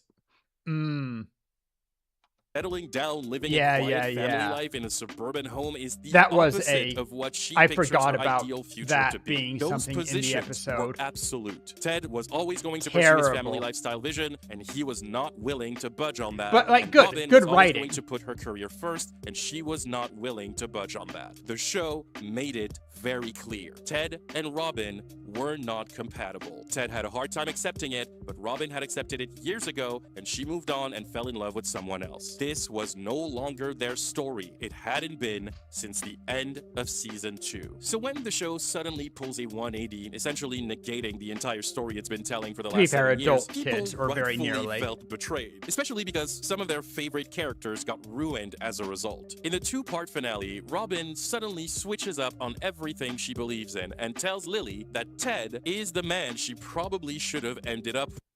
What a crazy thing to do to Robin, right? Like, this is her and Barney, I guess, last 3 years. Then they get divorced. They say it wasn't an unsuccessful marriage. It was a very successful marriage for 3 years, and then it ended amicably. That's fine. But her then going to Lily after Ted is married and after having been with Barney for 3 years, saying she should have ended up with Ted? What the shit is this bullshit. And I'm just going to put it out there. Ted, like I said, if Ted tells someone who is marrying his best friend that he had feelings for her at that moment, like, punch him in the face, don't talk to him again. But it's in character for Ted to have these lingering feelings. It's not something that I'm like, Ted would of course Ted would. That's not weird. Robin, after all of this, after Ted is currently married and she's been married to Barney for 3 years, and all of her reasons for not being with Ted are very good reasons, saying, I should have just been with Ted. He would have made me happy. Girl. Like, I'll be the first to say, I broke up with a partner one time under really kind of shitty circumstances on my part, where we had decided the relationship was not official early on, and then we just failed to define the relationship later. And I didn't treat my partner right in the end. And broke up partly because of an age gap, partly because of different experiential stuff and just like feeling like it wasn't right. And looking back, I wish that we had revisited defining the relationship, that we had acknowledged to each other that it was very real and particularly was real to them. Because even if it hadn't been quote unquote real to me, even up until the breakup, if I knew that it was real to them and we had, a part of me knew, but we never talked about it. If it had been not implicit, but explicit, I would have at least, I believe, been a good enough person that I would have ended it earlier. Something like, if I'm not going to treat it seriously, don't stay with someone who treats it seriously, right? And so I'll acknowledge that I fucked up, and I sometimes think that they would have made me happy. I'm not going to say that I should have been with that person, right? After I just, even if it is right after I broke up with someone who I was married to for 3 years, particularly with them in another relationship and all this other stuff, me saying to a mutual friend, even in a weak moment, that I should have been with that person, that spits in the face of everybody who I've been with after. That spits in the face of the relationship they're in, saying that, like, I could have had him, but I said no, and someone else took him from me as, like, but Robin, there's nothing in her that says that it should have been like this. It is just making Robin a worse character so that they can have the ending that they already decided on. With, and she even And expresses making it that it happen hurts to watch out him of be with nowhere. his perfect wife and the mother of his beautiful children. Isn't that saying crazy? That she regrets letting him go and would want to be in Tracy's place. And I'm sorry, It hurts watching him be with his wife. Fundamental betrayal of Robin's character. It's quite literally spitting in her face. It goes against everything she stands for. Like, you have to understand, Robin is a career-driven individual whose personal goals are very much anchored in her achievements. Her work is everything to her. Since day one, her career always comes first. And it's Through fine if all that of her romantic changes. plot Once lines, again. from Ted to random guys and even Barney, the show has always made it very clear that at the end of the day, Robin will always choose her ambition. She will always choose her career. It will always be her #1 priority. That is what defines her as a woman, and she will never allow even her deepest romantic relationships to stand in the way of that. Hell, the show cowardly tells you in the finale that She and Barney divorced a couple years after their wedding because her work was taking too much space and it made them very unhappy in their Crazy to go from that to I should have been with Ted. They break up with Barney, marriage, but she had no Mr. Traveling and Adventure himself, because her work is taking up too much time and she can't be the mommy figure that he needs and hold his hand in the relationship. Mr. Never catch feelings, and I'm going to go back to not having feelings stuff. Actually, he does have a kid with another girl right after so that they can give him a happy ending. She fixed him. I don't know. Ad starting in 20 seconds. I'm going to take a break. I need more water. I will hop back into this probably mid ads, but crazy nonsense. And crazy, as I said, that like they make Robin settle for Ted and want that quiet lifestyle after breaking up with the relationship that the fans think was a good relationship for them, for the exact reason that she's not the person who would be with Ted, the type of person who would be with Ted. What is this actual BS? All right. Ad break. I'm going to give myself that little break too. Maybe hit the head, but definitely grab a glass of water. I'll be right back.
All right, I am back. Ads are still going, but we'll switch back in here. Who can hear me despite ads? Marble, you here?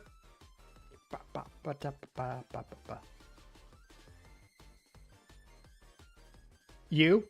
You know what? You're the person who's been most active in chat. We can continue. It's 15 seconds anyway. Are you a primer? I mean, I can see that you have Prime, but do I actually have subs? Sheesh. Yo, you know, I found out recently that I get more money from ads than I expected, but I'm just always so flattered getting anybody's sub. Even the free Prime, the free sub that you get with Prime, sometimes more that. Subbed a few times, but never let it show. Hey, you don't need to show it month to month and do silly things. I feel like there's an adage that I've heard people say a couple of times in content creation, really, not just streaming. But if you are going to be big, there needs to be a part of you that says that you are worth people's attention, right? You can stream just for friends and have like your 3 or 4 friends and stuff, and that's fine too, or do it just for you. There is no shade for people who are streaming for themselves. But there is something to be said that if you want to be successful, like, you can't talk to a crowd of 100 people and keep that up if you don't feel like you are worth listening to from 100 people, right? It's going to be hard. But that said, I know how many people are watching at any given time. I know that I'm not talking to 10,000 viewers at any given time. And the fact that little old me is getting anybody's sub, I just feel so flattered by it. Like, really? You don't have someone else that you could spend that on? Well, thank you. All right. Let's finish this so we can do Dr. Horrible. No intention of slowing Stop my down. music. I'm sorry, but Robin suddenly flicking a switch and saying she regrets all of that and wish she had ended up with Ted and lived the life he wanted. Okay, once again, I don't mind, particularly with the time leap of like there being 3 years with Barney and some stuff. I don't mind her changing her mind at some point. It's a little bit weird that it happened after, just after, sometime after breaking up with Barney. But if, I don't know how long ago it was after, it felt like it was quite recently after. But if she changes her mind at any point, maybe breaking up with Barney is the kick she needed, that she realized she did want to settle down and be with someone more than she wanted work. And that's fine. It's weird that it took breaking up with Barney and then for it to happen. And then after being with Barney for 3 years, she decides, I should have been with Ted. And it really hurts that to see that he has a family and I can't. Man, find anyone else. But once again, this came out of nowhere because it's not Robin saying it. It's the story needing her to have is feelings. Character assassination. This is taking a character that had a very coherent characterization and arc throughout the entire show and throwing her off a cliff at the last second. It makes no sense. And the same can be said for Barney. Saying Barney Stinson was ruined by the finale is like the biggest understatement in the world. Which is They funny essentially took considering what was how a long and very terrible meticulously people crafted consider, character but, like, arc and completely butchered it at the finish line. Yeah, And in they a matter did of make him minutes, too. into a Essentially, better over the seasons, character. Barney comes to understand through his relationship with Robin and Quinn that his womanizer lifestyle is not A little bit because he did sloppily all these done. things because he felt empty, insecure, unloved, and lonely. It's established on numerous occasions that due to his father leaving him as a baby, What kind of stuff happens? Feels weird seeing. Oh, that people change their mind about stuff. No, it does happen. The issue is that they don't give that time to breathe, right? They throw it out there.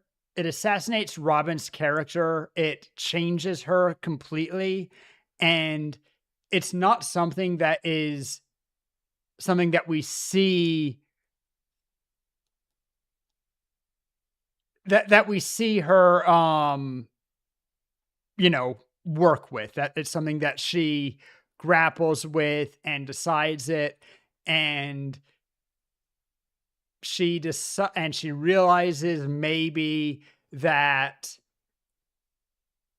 in her older age that it's sad that it made her break up with Barney, but what she really wants is someone like Ted. Like, you could do that, but you need to have her be the point of view character for, I'd say, really practically a season, but you could fit it in as the B plot for like 5 or 6 episodes and make it work, I guess.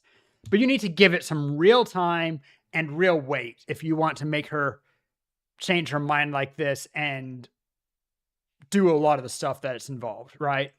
and not The ever B being plot. fully sure of who his father even was, and due to an ex-girlfriend who broke his heart in a very abrupt way, Barney's life is basically being controlled by his fear of abandonment. Everything he is He as needs a person, all therapy. of the very obnoxious toxicity Everyone he in the show identifies needs himself therapy, with but has well. stemmed from people he genuinely loved leaving him or neglecting him. The way he dresses, the way he carries himself, Yo, his need to same. sleep with as many women Valid. as he can, it's a smokescreen. I stand by that everybody needs therapy, and some people are fine without therapy, but there's a reason most therapists have therapists. Fact is that it tends to be expensive, and most therapy is based around getting you past a crisis, fixing you, not handling day-to-day mental health. I mean, hell, I think that people need somebody who they can talk to who is not their friend specifically and is not involved in situation. I think therapy should be something that everybody is you should have state-sponsored insurance, which includes at least once a month of therapy. Just checking in with somebody, talking through your life, seeing blind spots that you have that everyone around you is too close to either see or tell you, and have someone to just bounce things off of. There's so many pieces to it, right? It's a facade, and I feel like that's something a lot of people don't get about him. From We men need who someone to venerate talk his to, but antics don't. like the ones of a Yeah. god, to people who complain about how the show glorifies his behavior. They are all missing the point here. Barney is not cool. He's hilarious and memorable, but he's not cool. They glorify his behavior. I'd agree that he's not super cool and whatever, but like there's a reason that the game was a popular book. Or no, the Bro Code, that was his.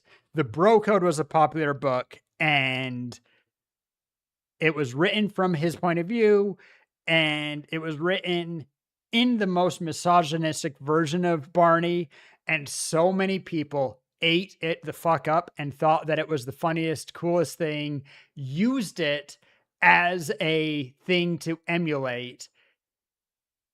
Barney might have been a womanizing loser who got egg on his face as often as not and was kind of played for laughs, but he was also a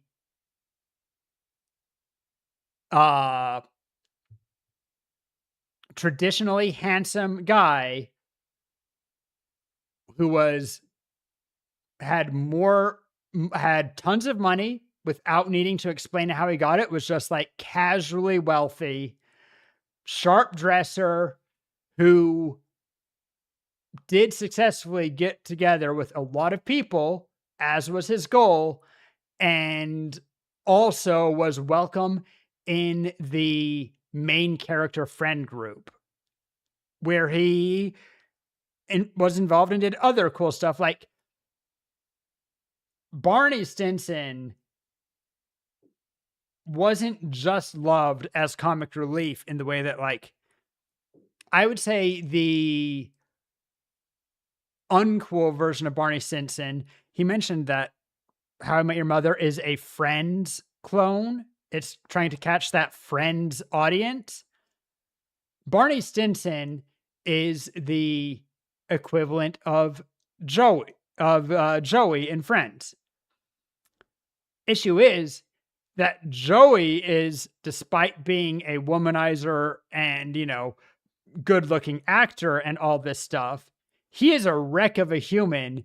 He barely can walk and breathe at the same time. And he's constantly being very obviously clumsy. Barney has Riz when he is doing the most ridiculous, stupid things. And even though he is at least outwardly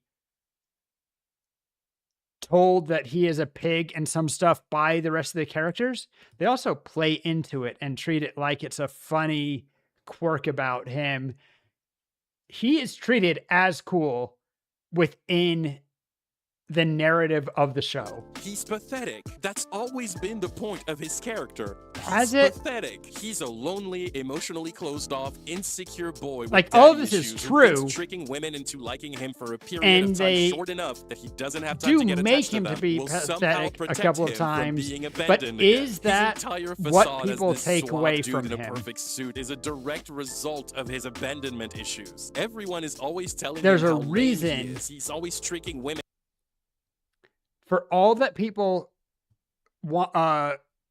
are angry and offended by someone like Barney Stinson being accepted into the friend group of supposedly good people, and that's valid, but I would say when you look at the number of people who say, man, I want to be Barney Stinson, versus the number of people who say that Barney Stinson is a loser, no way. Characters idolized in the wrong ways, not appropriately, love to hate. I think that that's a perfect expression.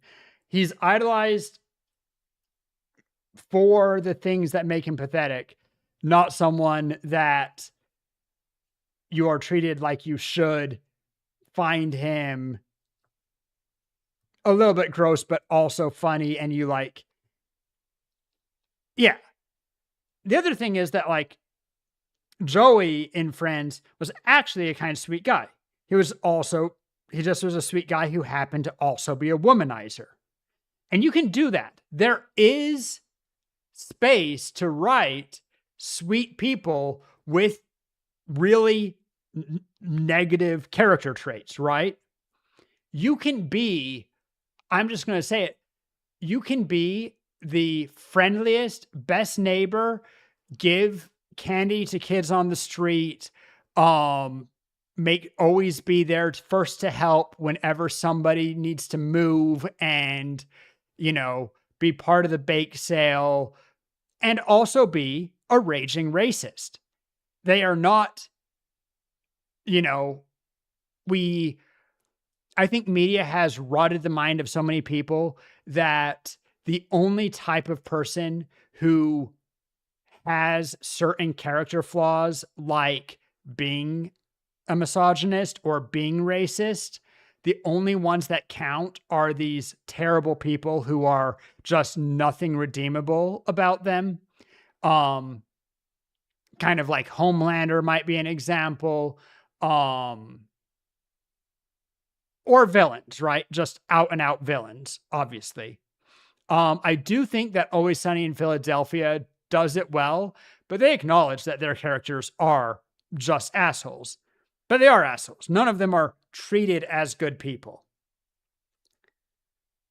Ted Mosby is, I'm quite sure, racist, but I couldn't point to any individual points. Super sexist, super misogynistic, super transphobic. Not a great guy, portrayed as like the perfect guy. We have characters, every character of the Big Bang Theory, they're treated like assholes, but they're treated like lovable assholes. And most of them are people who not only are assholes, but are like, not just cross on the other side of the street assholes, but like question any of your friends who are also friends with them. Like, if you are friends with this person, I'm not sure that I want to be friends with you. Particularly, what's his face? I don't watch Big Bang Theory anymore. But whatever, like, they are grade A assholes being treated like they're Howard. Howard is the one I was thinking of. Like, if you can tolerate being around Howard, I am going to suspect that you're a bad person. Right? Like, there is no reason that Howard should be accepted into polite company. It is okay. I will stand behind that. Like, there is nobody who cannot be saved. There needs to be space for people, yes, like Howard, to be de-radicalized, to become better people. That conversation can never start with, yeah, but what they're doing isn't actually that bad. It's mostly harmless. Well, you can't hurt their feelings. Like, man. But Cartman actually has a purpose, I feel like. I think the biggest difference is that Cartman is portrayed as a bad guy. Howard is treated as certainly sexist and misogynistic, but ultimately kind of a lovable goof. Cartman is treated like a hateable person that you tolerate sometimes, right? But it's funny to watch his buffoonery. I think that Cartman is okay in a way that Howard is very much not.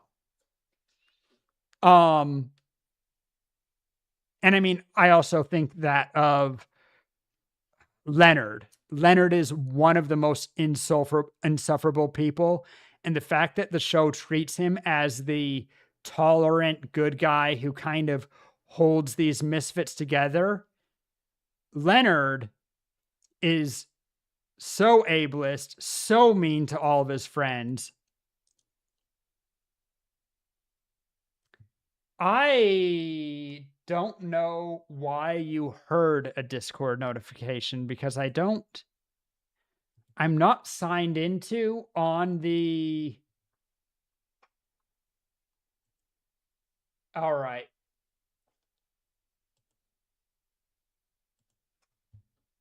I think I probably just stopped my audio, my Discord audio. You can still hear me, right? But I thought that I had that unavailable. Sorry for freaking you out. But yeah, just, I don't know.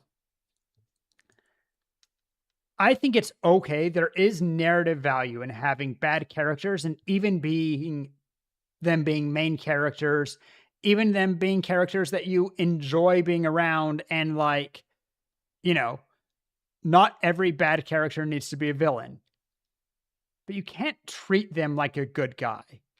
I once again will point out, like, if you want a good show with bad characters, Always Sunny in Philadelphia is a really good show with really bad characters. Okay, I just got another Discord notification. Did you hear that one?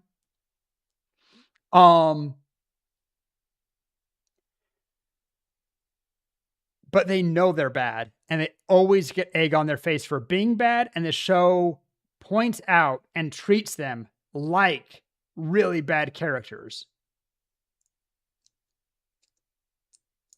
And you can have characters who are bad guys with hearts of gold. That's possible. You just got to point out where they're bad. Anyway, and by doing getting these off crazy topic. things because he can't actually get a woman to like him if he's being himself. And every time characters like Ted or Marshall follow him in his weird escapades, it's one. First watched episode of So Uncomfortable. Haven't watched So, but you know it.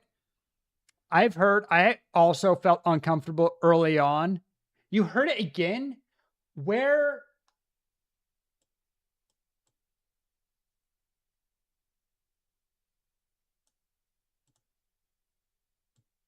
Okay. I think I figured it out. I had Discord unmuted because I was in a call with Tara to watch The Amazing Digital Circus. Not episode 9. I still haven't seen episode 9. No spoilers, please. And so I had that as a sound source. Now it should be clear. All right. when they are mentally and emotionally at their lowest, they have to go down to his level because he's Same pathetic. time, ha. That's always been the point of might Barney. be. His arc has always been about him growing out of his coping mechanism of a Maybe. facade that anyone who has taken a second to care about him can see right through. But because he gets laid a whole bunch, a lot of men watching this show completely miss the point of the character and think he's like the ultimate Chad and like an inspiration or whatever, completely oblivious to the fact that what the show is getting at. Haven't watched past episode 2. I am waiting to watch episode 9 with partner, so I am going to. I can't say that my first time viewing will be on stream, probably, but after I get there, I just barely rewatched it all with Tara up through episode 8. If you're only to episode 2, like when I do 9, I might rewatch the entire thing. It's a really good series and it gets better. Episode 1 is by far the worst. Episode 2 is third worst.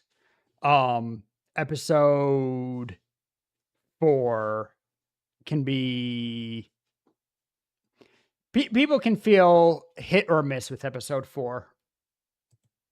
Is that Barney might get laid a lot, but he still feels empty and insecure. His lifestyle is Episode 2 has the Aussie. not helping. It is only Okay, we're gonna skip he allows himself his to open up, arc. to be vulnerable. Kid mattered. He has learned nothing. The finale completely ruined him. And, Yeah. she doesn't really matter anyway. This is not about her. This was never about her.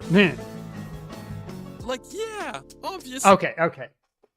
The biggest thing was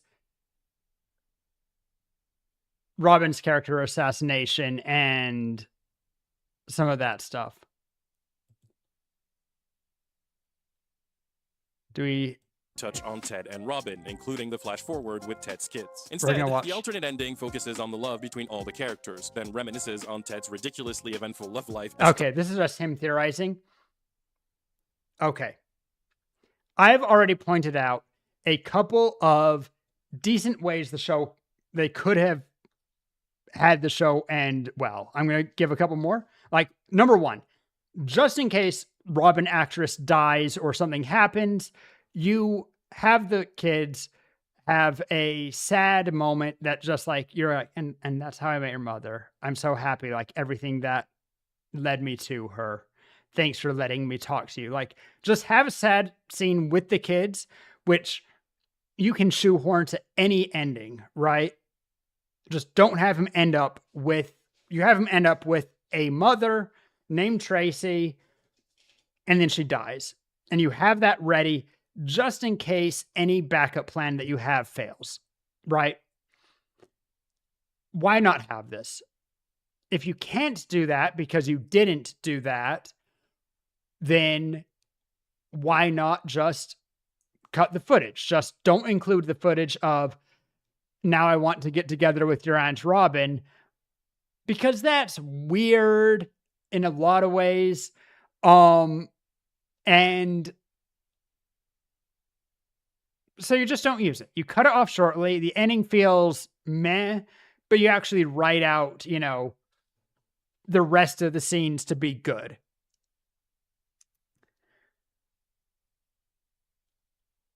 And that could be fine. People won't love the ending, but people won't hate the ending. The mom dying will still come out of nowhere. Nothing you can do about that. Not how you guys wrote it.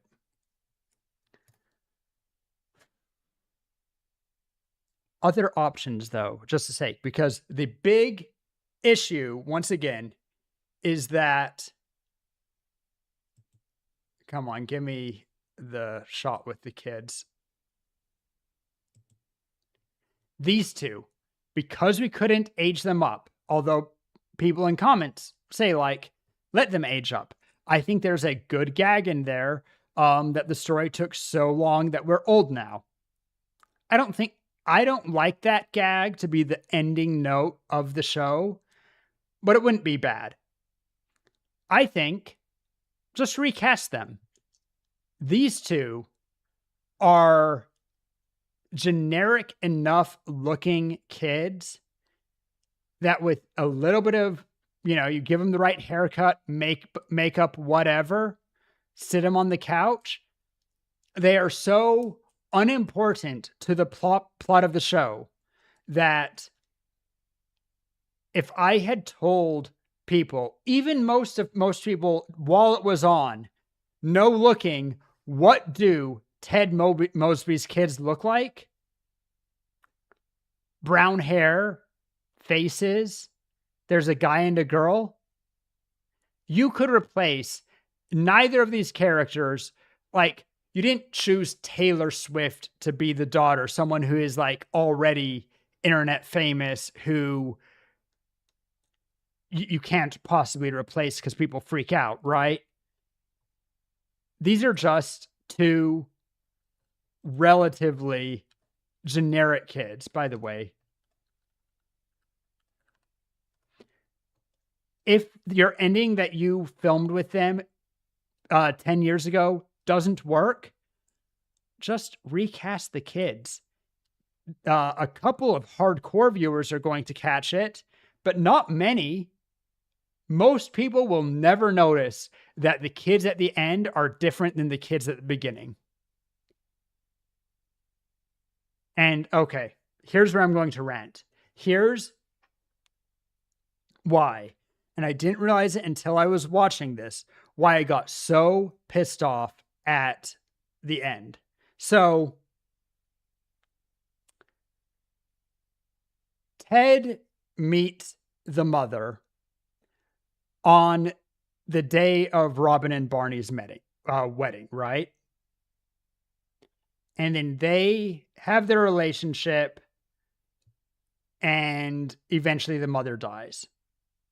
And I'm telling this story to the kids. I'm not going to say I would disown my parents if they told me this story, with the end being so. Anyway, that's why I want to date your Aunt Robin. I won't disown my parents over this. I will, however, probably slap them and treat them like people I am disappointed to be related to. Treat them like someone who needs help, not from me. Because this is how this scene reads to me. Let me find that blue horn. Ed wants to ask for his children's blessing because it turns out that he is still in love with Robin and he wants to try and give their relationship another chance. All right, right here. We'll pause here. So, okay, Dad, what you're telling me is that on the day that you met Mom, you the person who you'd had a crush on for several years, I don't know how many years it was in show, but the person who you'd been in a relationship on and off with, had a crush on for years, was getting married. With her off the table with someone else, so I cannot hold a flame for her anymore.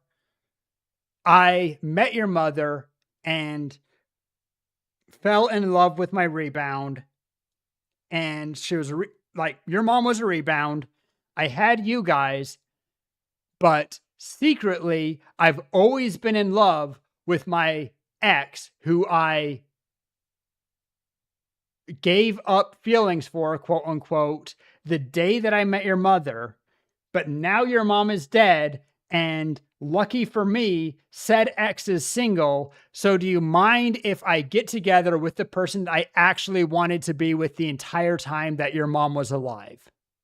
That's how this reads to me. Am I wrong? Am I crazy to get that feeling from it? That it's him telling his kids that their mom was a rebound and he wants to get get together with the ex that he loved the entire time that they were together, I would be so mad. Like, I would give my parents a chance to explain themselves, but I would not be like, yeah, Dad, it's okay. Of course you can marry Aunt Robin. Shut the front door. I would be pissed.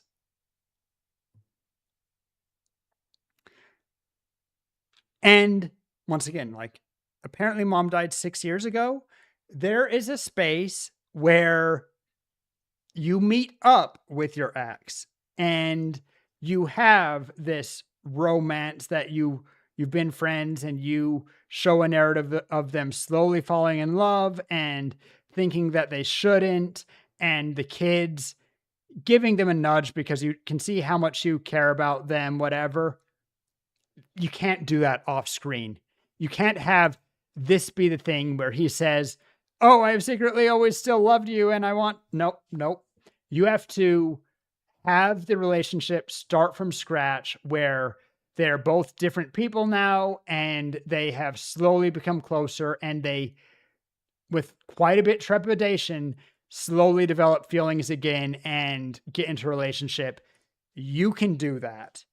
Having him tell this drawn out story on How I Met Your Mother secretly as a story on why I want to be with your Aunt Robin is a fucked up move. And if I didn't already believe that Ted was a bad guy, this on its own would make Ted a bad guy. Anyway, that's the big reason I hate the ending. I was always dissatisfied. I always felt like Robin and Barney were a good end game. I felt like the mother was kind of forced in the last season to be friends with everybody before they met Ted and just be this perfect person, and like all like just a little bit too cute with how they had them meet and get together and this stuff. It's just a little bit too cute, but it's fine. Robin and Barney breaking up is fine. Him not only wanting to be with Robin, and I didn't realize it when I first watched the ending and was disappointed. I was disappointed.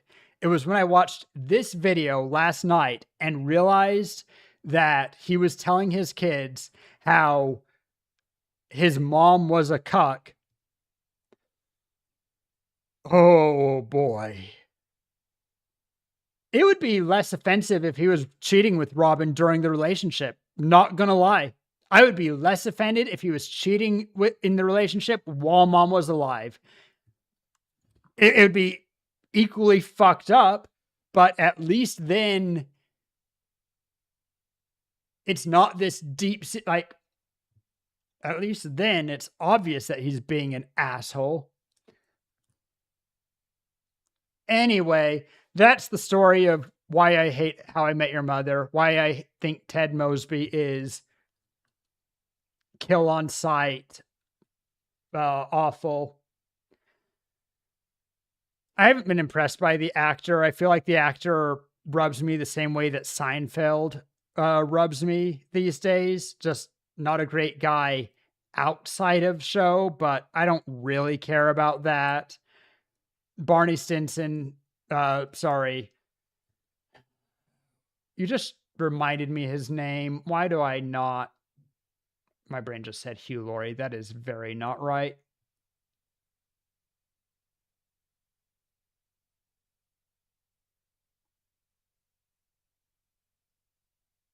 Neil Patrick Harris. He's done some things that disappoint me lately. I'm not a fan because of some things that he has done in recent years that have come out in recent years. But I can separate him from, like, that's not what makes the show bad to me. I can separate art from the artist, particularly if they're not if it's not something that they're continuing to put work into. I wouldn't be as happy to watch a reboot of How I Met Your Mother, a epilogue season, if they brought it back right now with all of the same people. I might not watch it, not because of my dissatisfaction with the original show, but because also of the actors.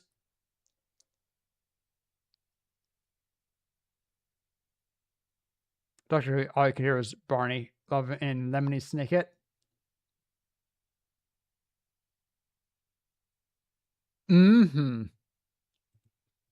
All right. Now I promise I would sing along to Dr. Horrible's sing along blog. Let me change title to exactly that.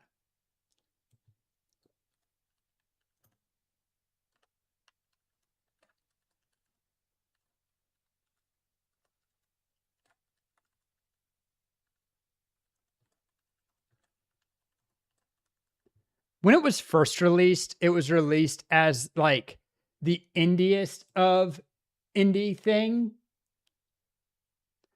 And everybody was reacting to it. It was kind of before reaction streaming was a thing, but people were responding to it. Stuff was happening. People never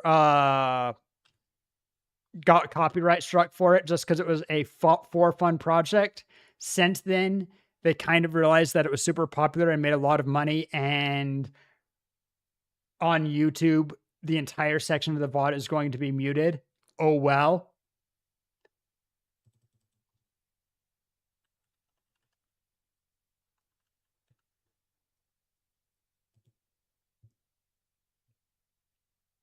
All right. 42 minutes. We can do this. Interesting. Adam Bridge? Like, whatever. To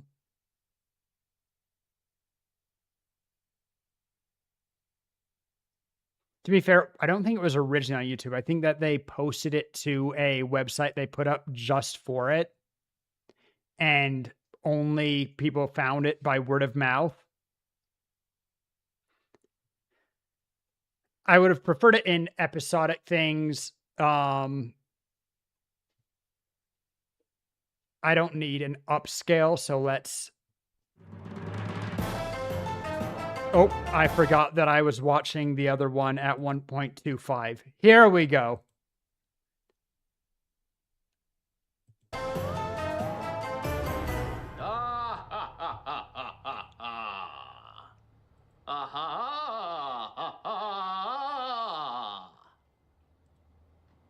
So that's, coming along. I'm working with a vocal coach, strengthening the... A lot of guys ignore the laugh, and that's about standards. I mean, if you're gonna get into the evil league of evil, you have to have a memorable laugh. What do you think, Bad Horse didn't work on his Winnie? I haven't watched this for so long. Terrible. Death Winnie? What I call my dick? Sorry. I'm sorry. The subtitles are not helping.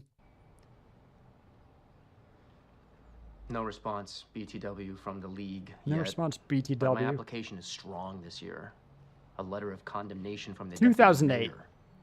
That's got to have some weight, so fingers crossed. Emails. Too Sly for You writes, "Hey, genius. Wow, sarcasm. That's original. It feels like 2008. Where are the gold bars you were supposed to pull out of that bank vault with your transmatter ray? Obviously it failed, or it would be in the papers." Well, no, they're not gonna say anything in the press, but behold, transported from there to here. Okay.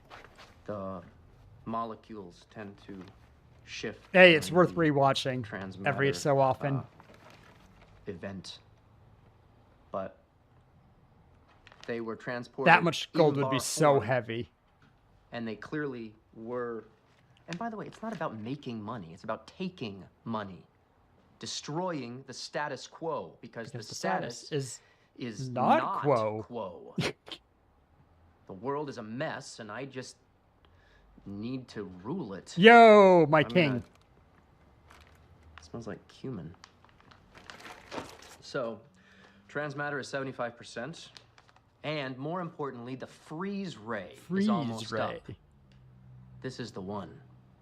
Stops time. Tell Freeze your ray. friends. Tell your friends.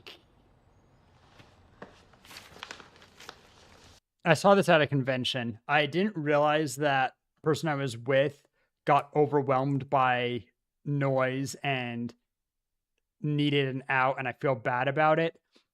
But I saw this at a convention, and the way every single person sang to all the songs We have. just had on a projector. Oh.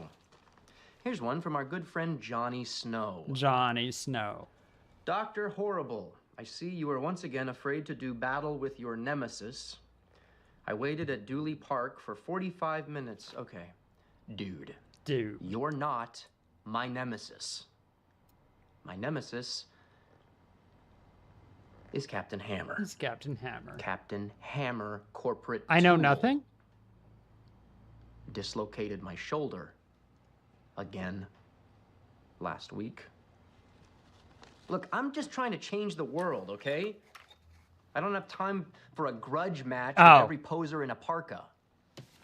Besides, there's kids in that park, so... I love that. Here's one from Dead Not Sleeping. Good username. Longtime watcher, first time writing, blah, blah, blah, blah. You always say in your blog that you will show her the way, show her you are a true villain. Who is her? I didn't catch that they printed off comments Does she before. even know That's a that good call, you're- and that's very funny.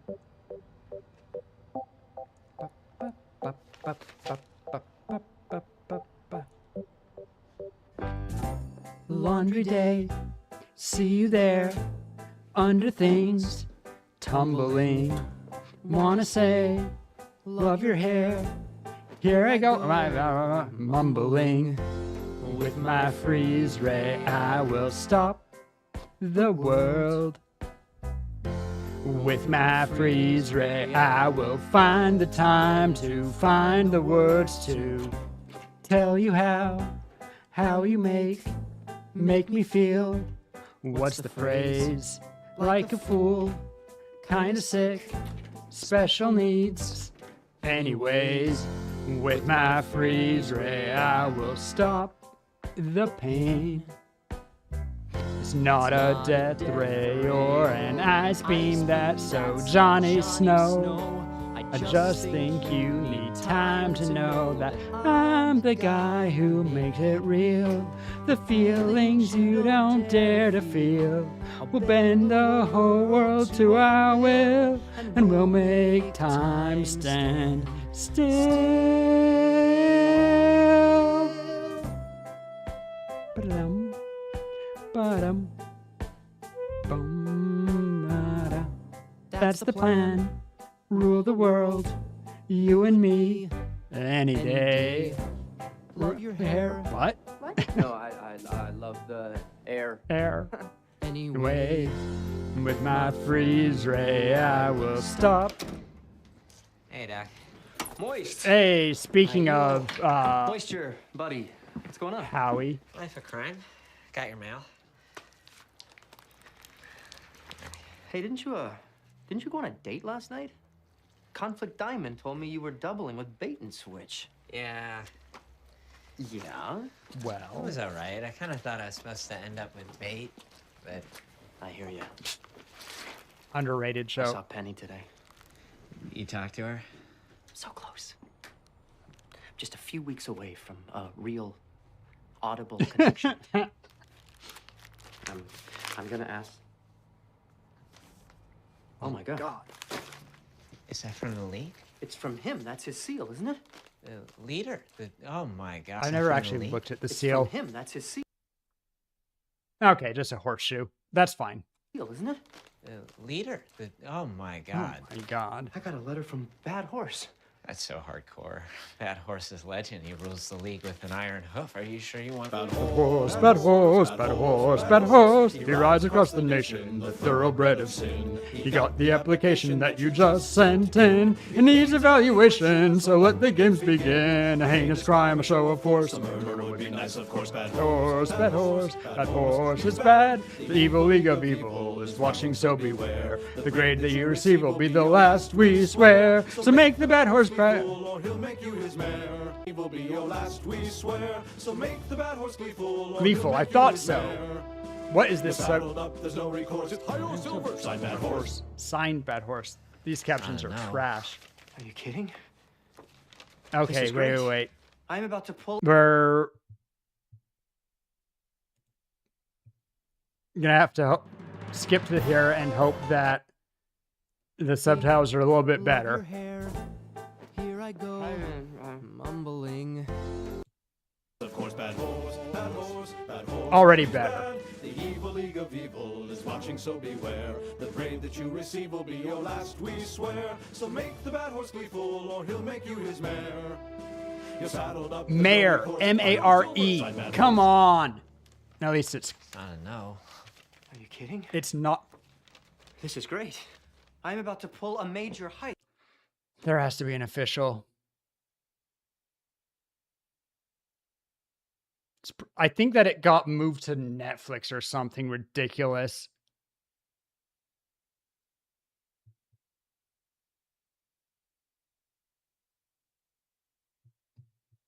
Okay, we're just going to try a search.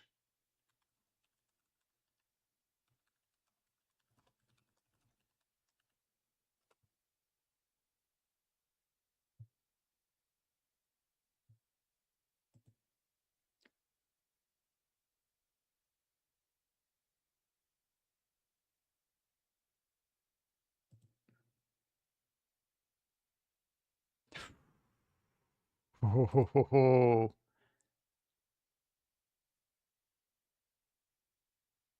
I see. Yeah, see, this is what I don't love. Like, they made this just for fun thing to have during the writer's strike. Had it all out for free. Had an official YouTube channel for years and years. Realized that it was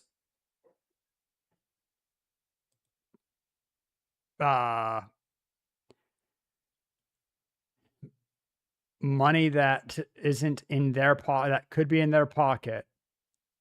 This. No, it's just the songs, of course. Like, cool, but.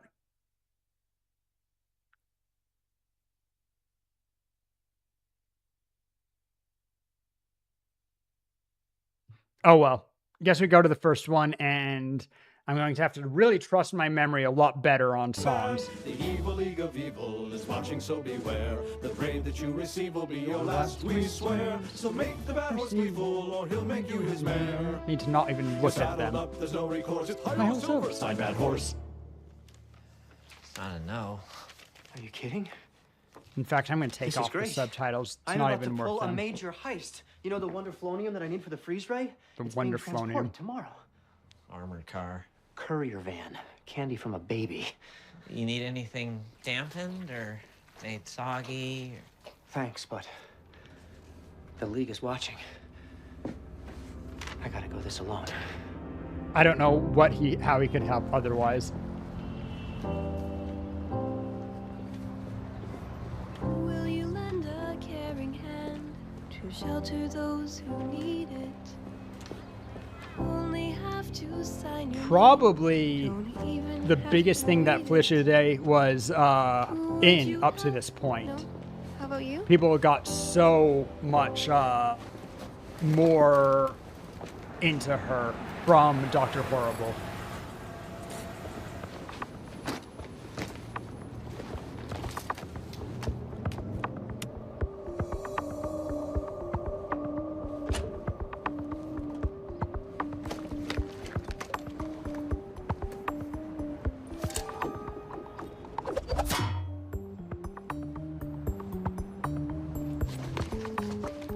considering not done by an official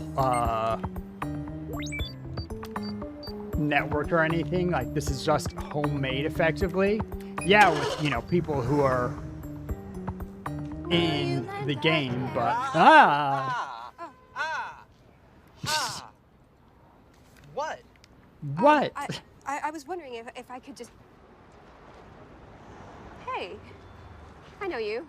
Hello. You know me. Cool. I mean, yeah, you do. Do you? From the laundromat. Wednesdays and Saturdays, except twice last month you skipped the weekend.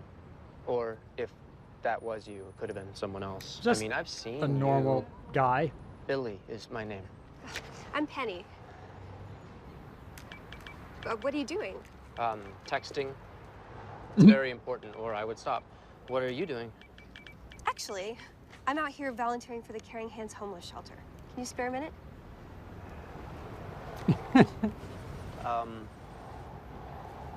Okay, go. Okay, we're hoping to open a new location soon, expand our efforts. There's this great building nearby that the city is just going to demolish and turn into a parking lot. But if we get enough signatures... Signatures? Yeah. I'm sorry, go on. I was saying, maybe we could get the city to donate the building to our cause. We would be able to provide 250 new beds, get people off the streets and into job training so they could buy rocket packs and go to the moon and become florists. You're not really interested in the homeless, are you? No, I am. But they're a symptom. You're treating a symptom, and the disease rages on, consumes the human race. The fish rots from the head, as they say. So my thinking is, why not cut off the head? Of the human race? Of the human race. It's not a perfect metaphor, but I'm talking about an overhaul of the system, putting the power in different hands. My hands. I'm all for that. This petition is about the building. I'd love to see it. Thank you. This petition is about the building. I'm sorry, I come on strong. But you signed. I wouldn't want to turn my back on a fellow laundry person. Well, if we can't stick together, I don't... Ooh. First time that he just blows it. We can't stick together. Nope. No, He has so many chances to get...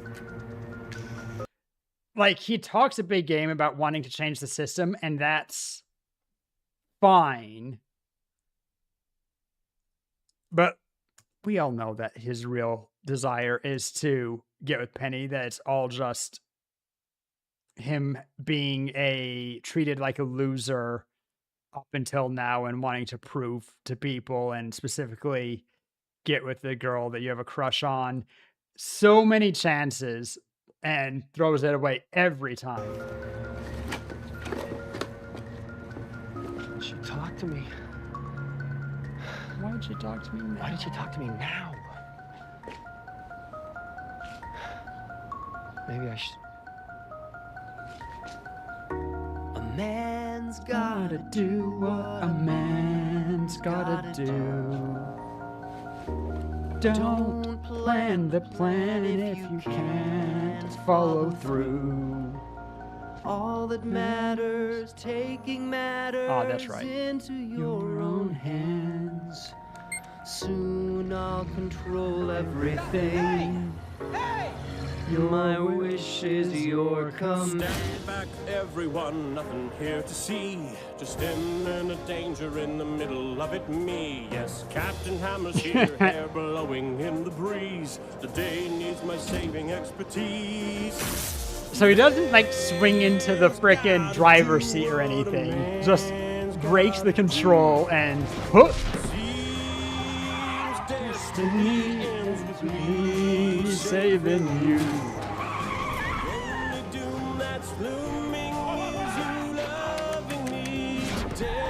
Yes, it is. As said, Firefly was on break because of the writer's strike when they made this.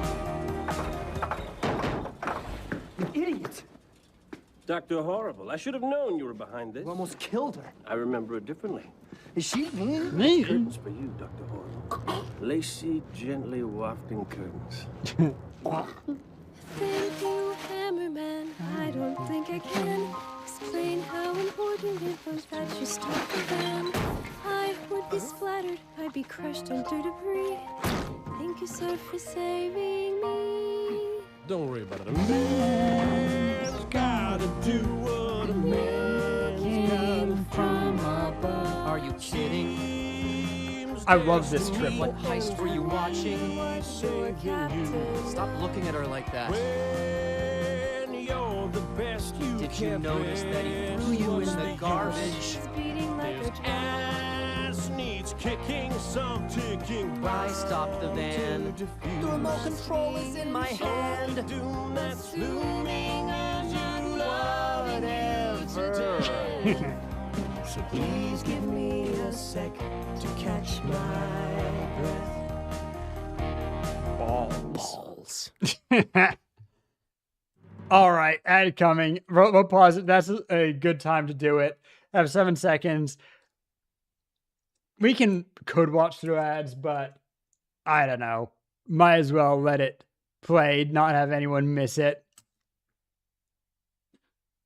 But yeah. So many good people took part in this because, like, everyone's not doing anything. We're on writer's strike, and you don't want to cross the picket line, but that doesn't mean you can't release things for fun. So this is Joss Whedon, another person who I am not a fan of in retrospect, but, you know, was not doing Firefly. Nathan Fillion, not doing Firefly. Felicia Days, I don't know where they got her from. Probably another series, but I would say Dr. Horrible put her on the map in a much more significant way.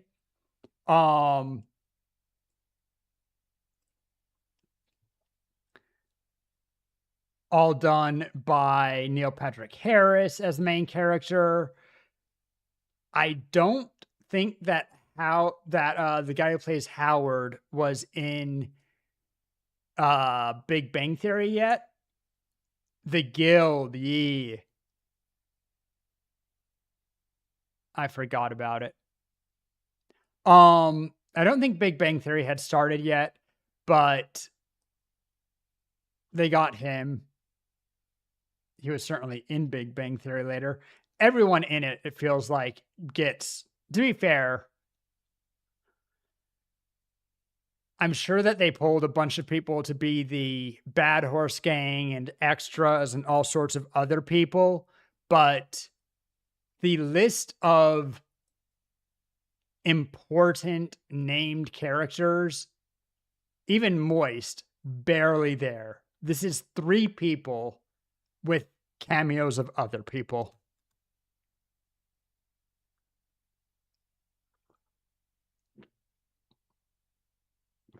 It's kind of depressing to me that, you know, it was released as this fun side project for free during the writer's strike, and they had it for free on YouTube.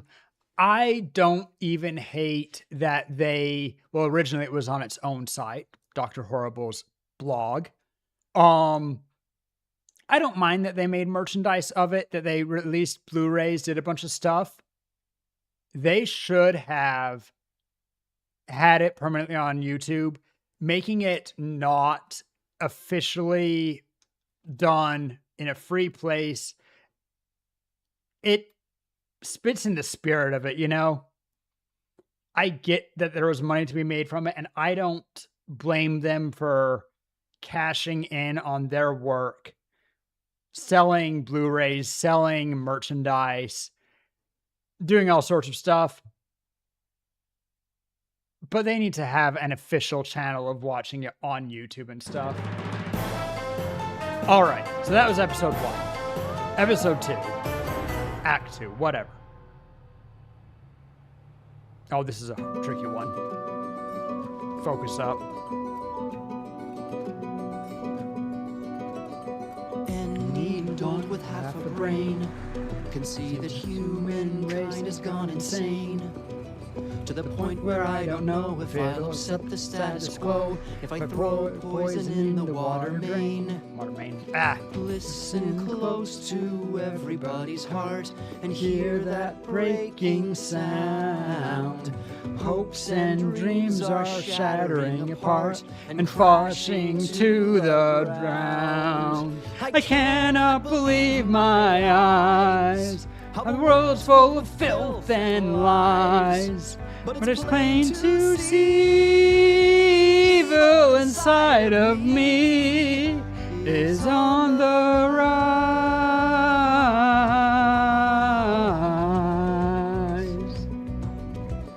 Look around, we're living with the lost and found. Just when you feel you've almost drowned, you find yourself on solid The way ground and you Captain Hammer doesn't care about any of it. He's just so, With hope, you can do your part to turn a life around. I cannot believe my eyes. Is the world finally growing wise? 'Cause it seems to me doesn't even pour it in her bowl. Come on, guy. is on the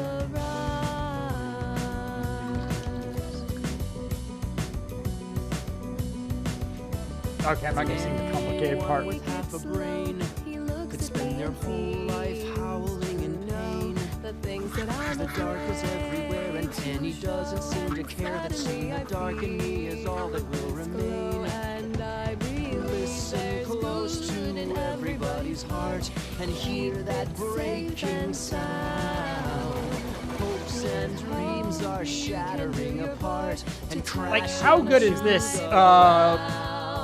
I cannot believe my eyes. How the world's finally grown and wise. But it's plain To see evil inside of me is on the rise.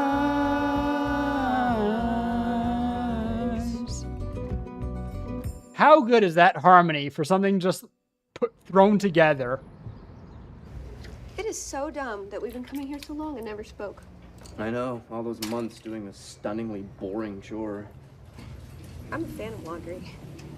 Psych, I love it. Like, The smell of fabric softener, feel of warm clothes in your hands. So good. Hey, this is weird. I ordered one frozen yogurt and they gave me two. You don't happen to like frozen yogurt, do you? I love it. You're kidding. What a crazy random happenstance. Here. he is a little bit of a stalker.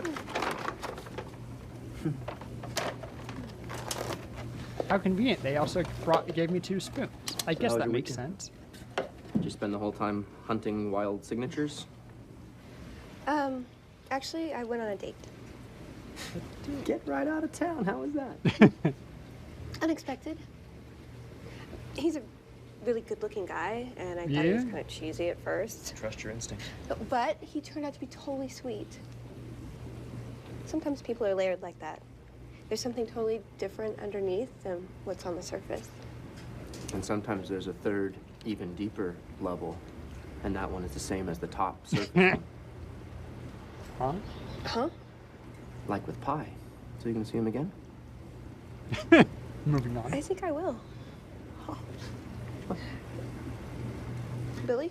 Yeah. You're driving the spork into your leg. So I I am. Hilarious.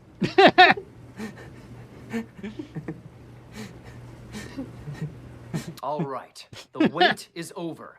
This, The my cuts are friends, so well is my done. freeze ray, which, with the addition of the Wonderflonium I obtained at my famously successful heist last week, I say He did get successful in the that I achieved Wonderflonium. my objective. It was less successful in that I inadvertently introduced my arch nemesis to the girl of my dreams, and now he's taking her out on dates, and they're probably going to French kiss or something.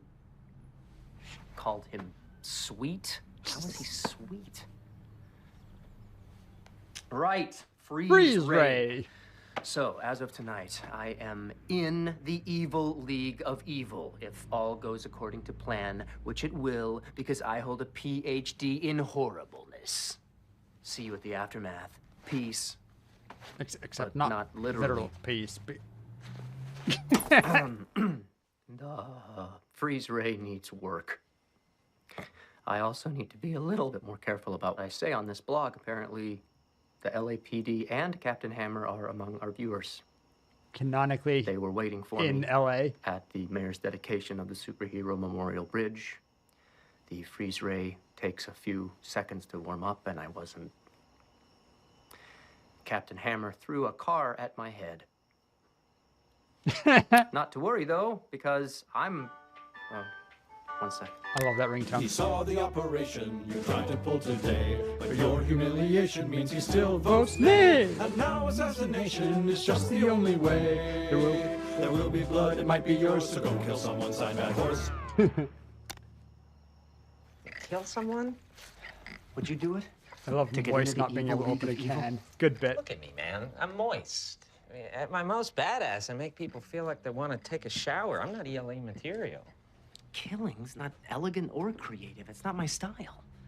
You got more than enough evil hours to get into the Henchman's Union. Psh, I'm not a henchman. I'm Dr. Horrible. I've got a PhD in horribleness. Is that the new catchphrase? I deserve to get in. You know I do. But killing? There's catchphrase. Hourglass says she knows a kid in Iowa who grows up to become president. That'd be big. I'm not gonna kill a little kid. Smother an old lady. Do I even have to? I just, really think I'm qualified for this job, and I just can't get my foot in the door. I'm sure you will. I want to do great things, I want to be an achiever, like Bad Horse. The thoroughbred of sin? I meant Gandhi. I'm sure glad that he went, I want to be an achiever, like Bad Horse, not... There's no world where him putting a dictator's name in there is going to sound okay. Either you make him want to be like an actual horrible tyrant in history, or you're going to just throw yourself into a political quagmire by naming literally any person who has negative press in real life had to say the thoroughbred of sin. Well, I've gotten turned down from plenty of jobs. Even fired a few times. I can't imagine anybody firing you. Neither could I. Now I can. Now I can visualize it really well. It's But, funny. Everything happens. Don't say for a reason. No, I'm just saying that everything happens. Not to me. Here's a story of a girl who grew up lost and lonely, thinking love was fairy tale and trouble was made only for me. Even in the darkness, every color can be found, and every day of rain brings water flowing to things growing in the ground. Grief replaced with pity for a city barely coping. Dreams are easy to achieve if hope is all I'm hoping to be. Anytime you're hurt, there's one who has it worse around, and every drop of rain will keep you growing. Seeds you're sowing in the ground. So keep your head up, Billy. Hey, yo. It's like Captain Hammer's always saying. They build the tension so well. How are things with Cheesy on the outside? Good. They're good. He's nice. I'll be interested to know what you think of him. He said he might stop by. Stop by here? Yeah. Oh, goodness, look at my wrist. I gotta go. I still say look at my what about wrist your clothes? often. I don't love these. See ya. Oh, Also pardon. that. Pardon. Billy, this is Captain Hammer. Oh, Billy, the laundry buddy. Well, it is very nice to meet you. We're meeting now for the first time. You look horribly familiar. Horribly One of those faces, I familiar. guess. Have I seen you at the gym? At the gym. I don't go to the gym. I'm just naturally like this. Oh, well. Who wants to know what the mayor is doing behind closed doors? He is signing over a certain building to a Caring Hands group as a new homeless shelter. Oh my God. Yep. Apparently, the only signature he needed was my fist. But with a pen in it that I was signing with. He fisted the mayor. I can't believe I'm it. saying it. Congratulations. I'm starting the rumor. Thank you. Oh. Well, this is great. I wish I could stay and chit-chat. Well, it sure was nice to meet you, Doctor. What is even the point of secret identities? Well, that's gonna make this hard to hear. See, later I'm gonna take little Penny back to my place. Show her the command center, hammer cycle, maybe even the hamjet. You'd think she likes me now. I'm gonna give Penny the night of her life just because you want her. And I get what you want. See, Penny's giving it up. She's giving it up hard. Because she's with Captain Hammer. And these are not the Hammer.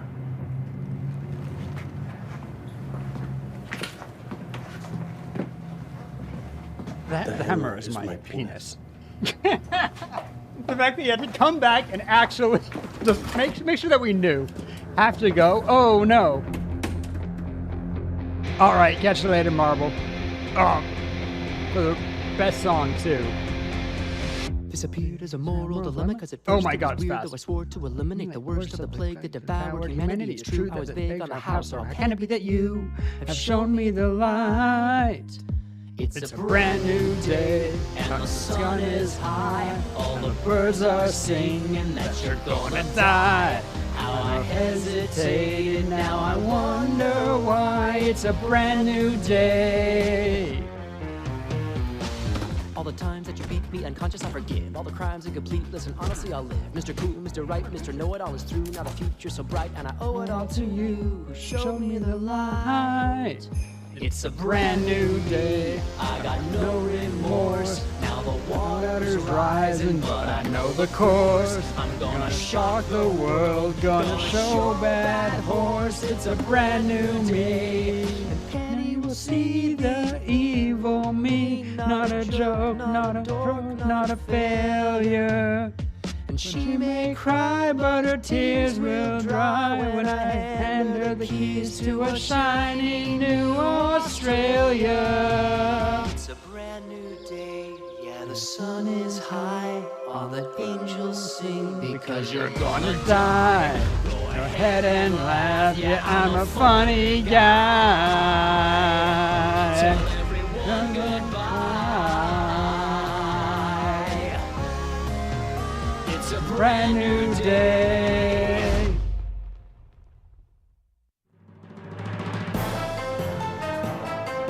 Act 3. Looks like we're finding out what a true hero is. The mayor himself will be on hand to dedicate the new homeless shelter and unveil the statue of Captain Hammer. It's a good day to be homeless. It's a good day to be homeless. It certainly is. Sure is, Kim. All of the side bits are so awful and so good. So they say Captain Hammer's become a crusader. Political, he's cleaning up the streets. About time. So they say that it's real love, So romantic. He signed this, so they say we'll have blankets and beds we can open by Monday. Thanks to you. Thanks to me. It's the perfect story. So they say. A hero I hope to set an example for, kids and stuff. leading the way. Hammer's call to glory. Let's all be our best. Next up, who's gay? So they say he saved her life. They say she works with the homeless and doesn't eat meat. We have a problem with her. This is his hair. This is so nice. I just might sleep with the same girl twice. They say it's better the second time. They say you get to do the weird stuff. We do the weird stuff. This is perfect for me. So they say, I guess he's pretty Her intentionally okay. buying Froyo. After Oh. years of stormy sailing, have I finally found the bay?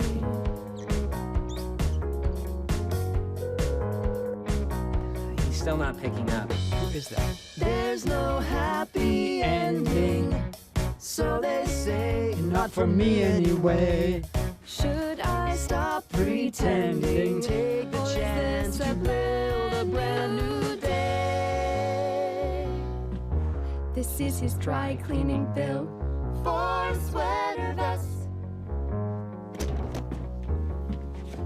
And in just a few minutes, we'll unveil the statue of the man himself. And one of the other best songs, two of them actually, coming up. I think this is the one I was thinking of. Justice This has is a name, and the name that it has, besides Justice, is Captain Hammer. Ladies and gentlemen, your hero. when you could have realized that it was never going to work out. Just got to be patient. Penny will dump him. She's not an idiot. Thank you, Mayor, for those kind words. I hate the homeless. Oh, I hate the homeless. This problem that plagues our city. Everyone should have the basic... You know what? I don't need tiny cue cards.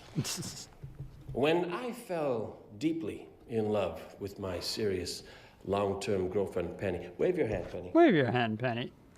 Hi. There she is. Cute, huh? Sort of a quiet, nerdy thing. Not my usual, but nice. Not my usual, Anyway. but nice. Jesus. She turned me on to this whole homeless thing, which is terrible. And I realized I'm not the only hero in the room tonight. And I realized homeless thing, which is terrible. Why does he kind of look presidential? And I realized I'm not the only hero in the room tonight.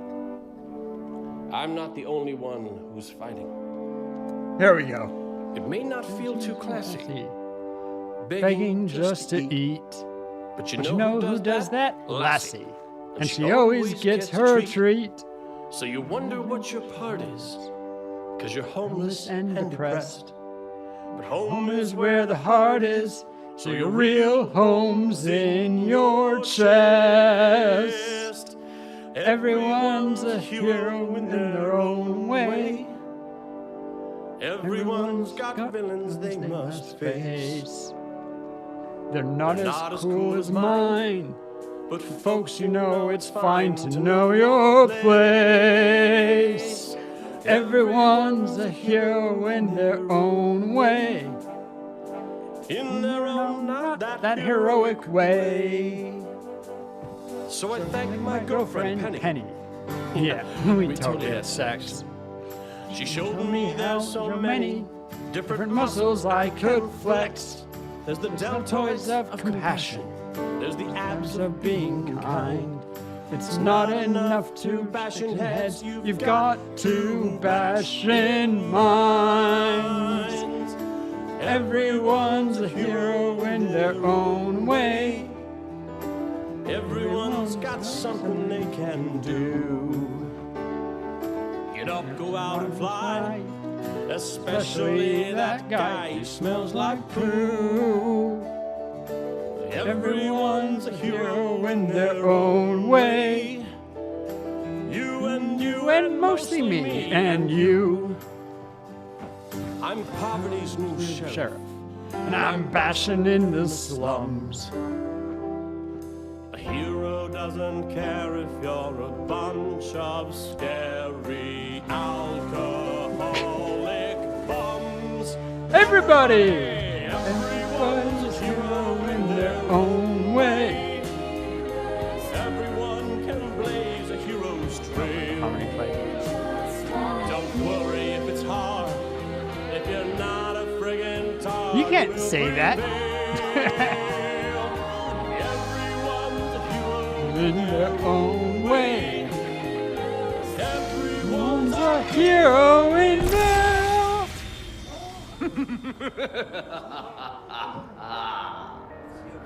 He really did work on that laugh. Look at these people, amazing how sheep will show up for the slaughter. No one condemning you, lined up like lemmings, you led to the water. Why can't they see what I see? Why can't they hear the lies? Maybe the fee's too pricey for them to realize your disguise is slipping. I think you're slipping. Now that your savior is still as the grave, you're beginning to fear me. Like cavemen fear thunder, I still have to wonder, can you really hear me? I bring you pain, the kind you can't suffer quietly. Fire up your brain, remind you inside your rioting society is slipping. Everything's slipping away. So go ahead, run away, say it was horrible. Spread the word, tell a friend, tell them the tale. Get a pic, do a blog, heroes are over with. Look at him, not a word, hammer, meet nail. Then I win, then I get everything I ever. All the cash, all the fame, and social change. Anarchy, then I run, it's Dr. Horrible's turn. You people all have to learn. This world is going to burn. Burn. Yeah, it's 2 R's. H-O-R-R. Yeah, right. Burn. No sign of Penny good. I would give anything not to have her see. It's gonna be bloody. Head up, Billy Buddy. There's no time for mercy. Billy Buddy? Oh. No mercy. Starts to... No, don't. That's not a good sound. Chances to stop, to back off every step of the way.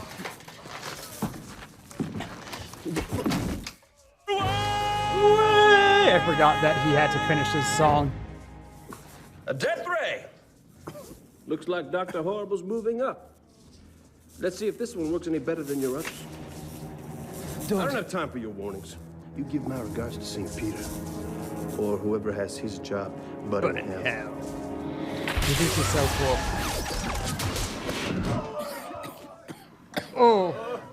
Oh no. We'll need to replay this with Marble. I think this is what pain feels I think this is what pain feels like. Oh, Mama! Someone maternal! Get out of my life! I gotta get out! I gotta go. Hey, I did it. No. Oh, shit. Ooh. Penny. Penny. Billy? Is that you? Penny, hold on. Oh, no. No, no, no, no, no, I think no. that's Billy. Are you all right? Hold on. It's okay. It's okay. Captain Hammer will save us. Oh.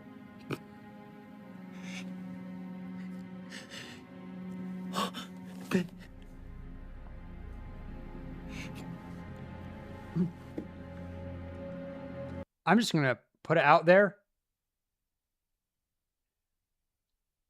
Be the person that the people that you care about most, be a person that you think that the people that, how do I say this? Be the person that people who care about you would be proud of. That, the good person that they see you as. You'll fail sometimes. That's part of the experience. He has a very square head. And that's not saying, you know, you have to live up to expectations or be, don't be true to yourself. But if a best friend, if you know that what you're doing would make people who you trust the opinion of sad, maybe that's a sign.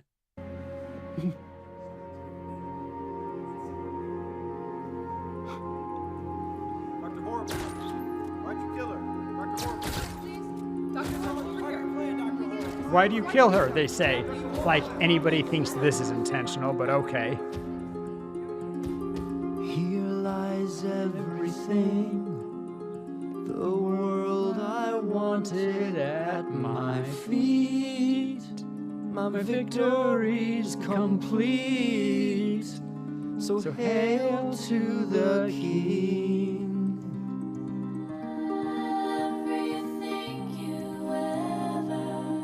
Arise and see.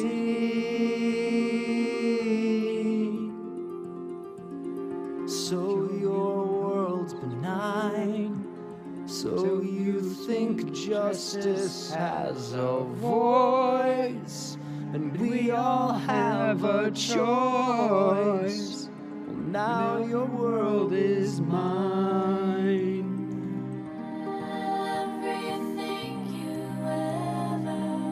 And I am fine.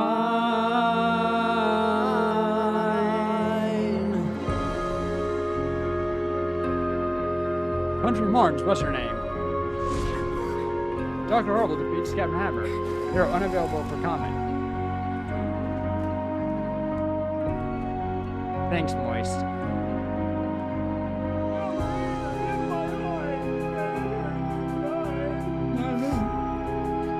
Well, at least his day's ruined.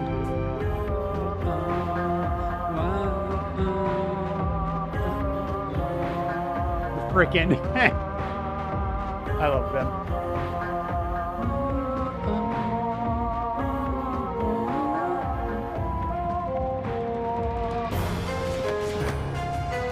Frickin' Dr. Eggman-ass look here. The reveal that Bad Horse is literally a horse. I don't remember all the character names. The nightmare's real. Now Dr. Horrible is here to make you quake in fear, to make the whole world kneel.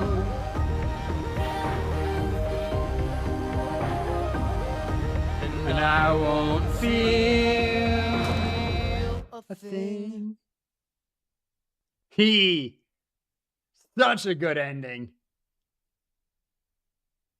That cut into Billy is such a good ending. But yeah, crazy for being just a little side project they threw together.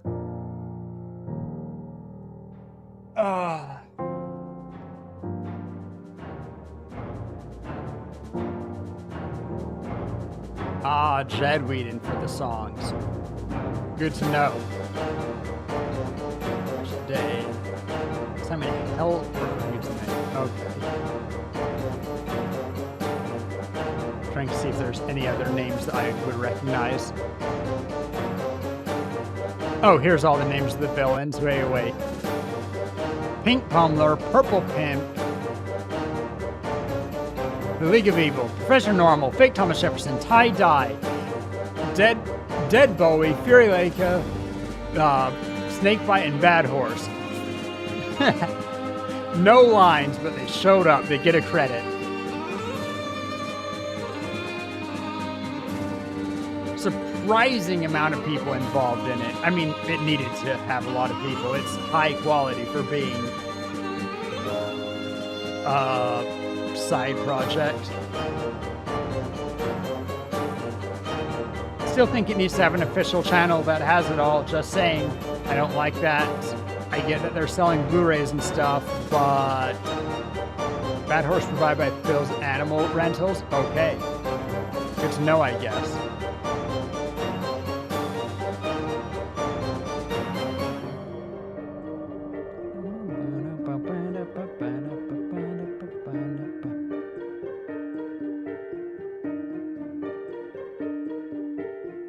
wonder what these things are for.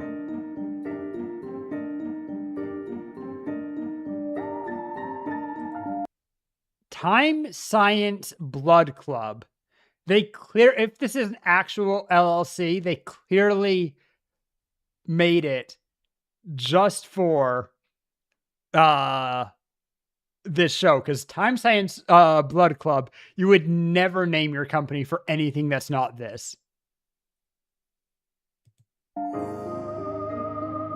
Just so you know, they are fictitious. Any similarity to actual persons, living or dead, is purely coincidental.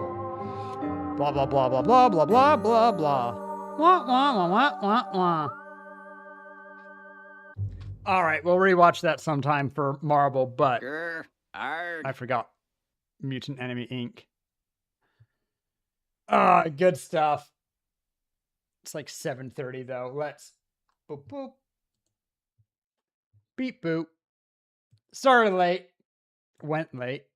Still didn't pull 4 hours, but pulled good time. Had a lot of fun. First tearing apart How I Met Your Mother, then Dr. Horrible.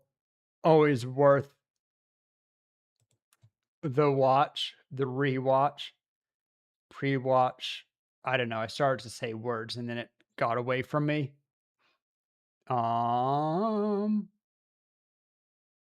I see. I spy with my little eye. Lots of people on. Turns out that more people would be on if I just went a little later. We are going to be rating into How Cupid. She'll sound familiar, but for some of you, she's familiar. Great person. She's playing Minecraft. I know we have some big Minecraft fans in chat. Also a good friend. Just an overall cutie. You guys be good. I will see you. Tara, do we have a stream tomorrow?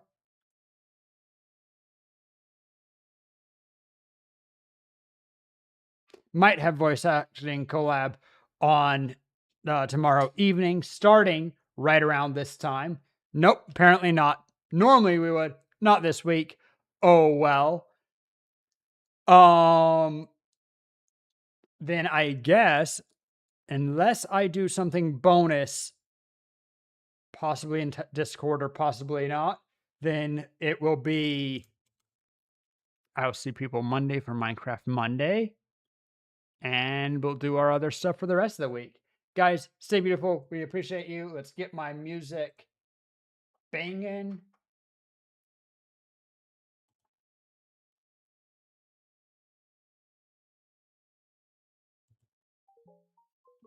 And you guys have a good time. Be good to How Cupid. She's lovely. We like her a lot. Night night. Slice of life, singing with a sip of nectar. Sweet like honey on a summer day. I'll stick with you through the wind and the rain. Sweet like honey on a summer night, like a busy bee. Take a flight. 1, go. Timing.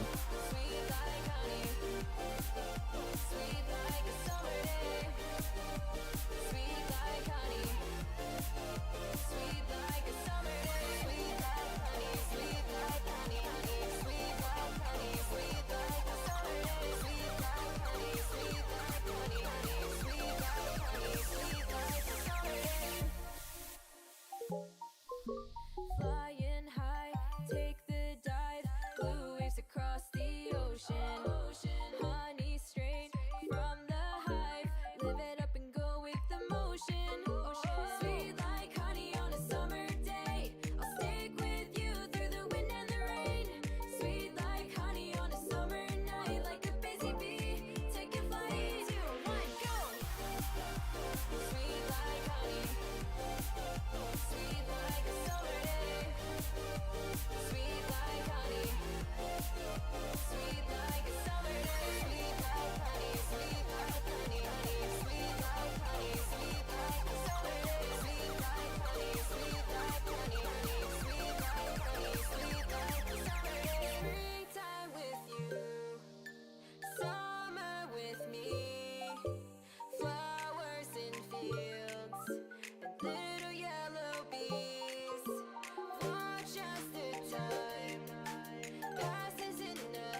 beside you, show you just who I am.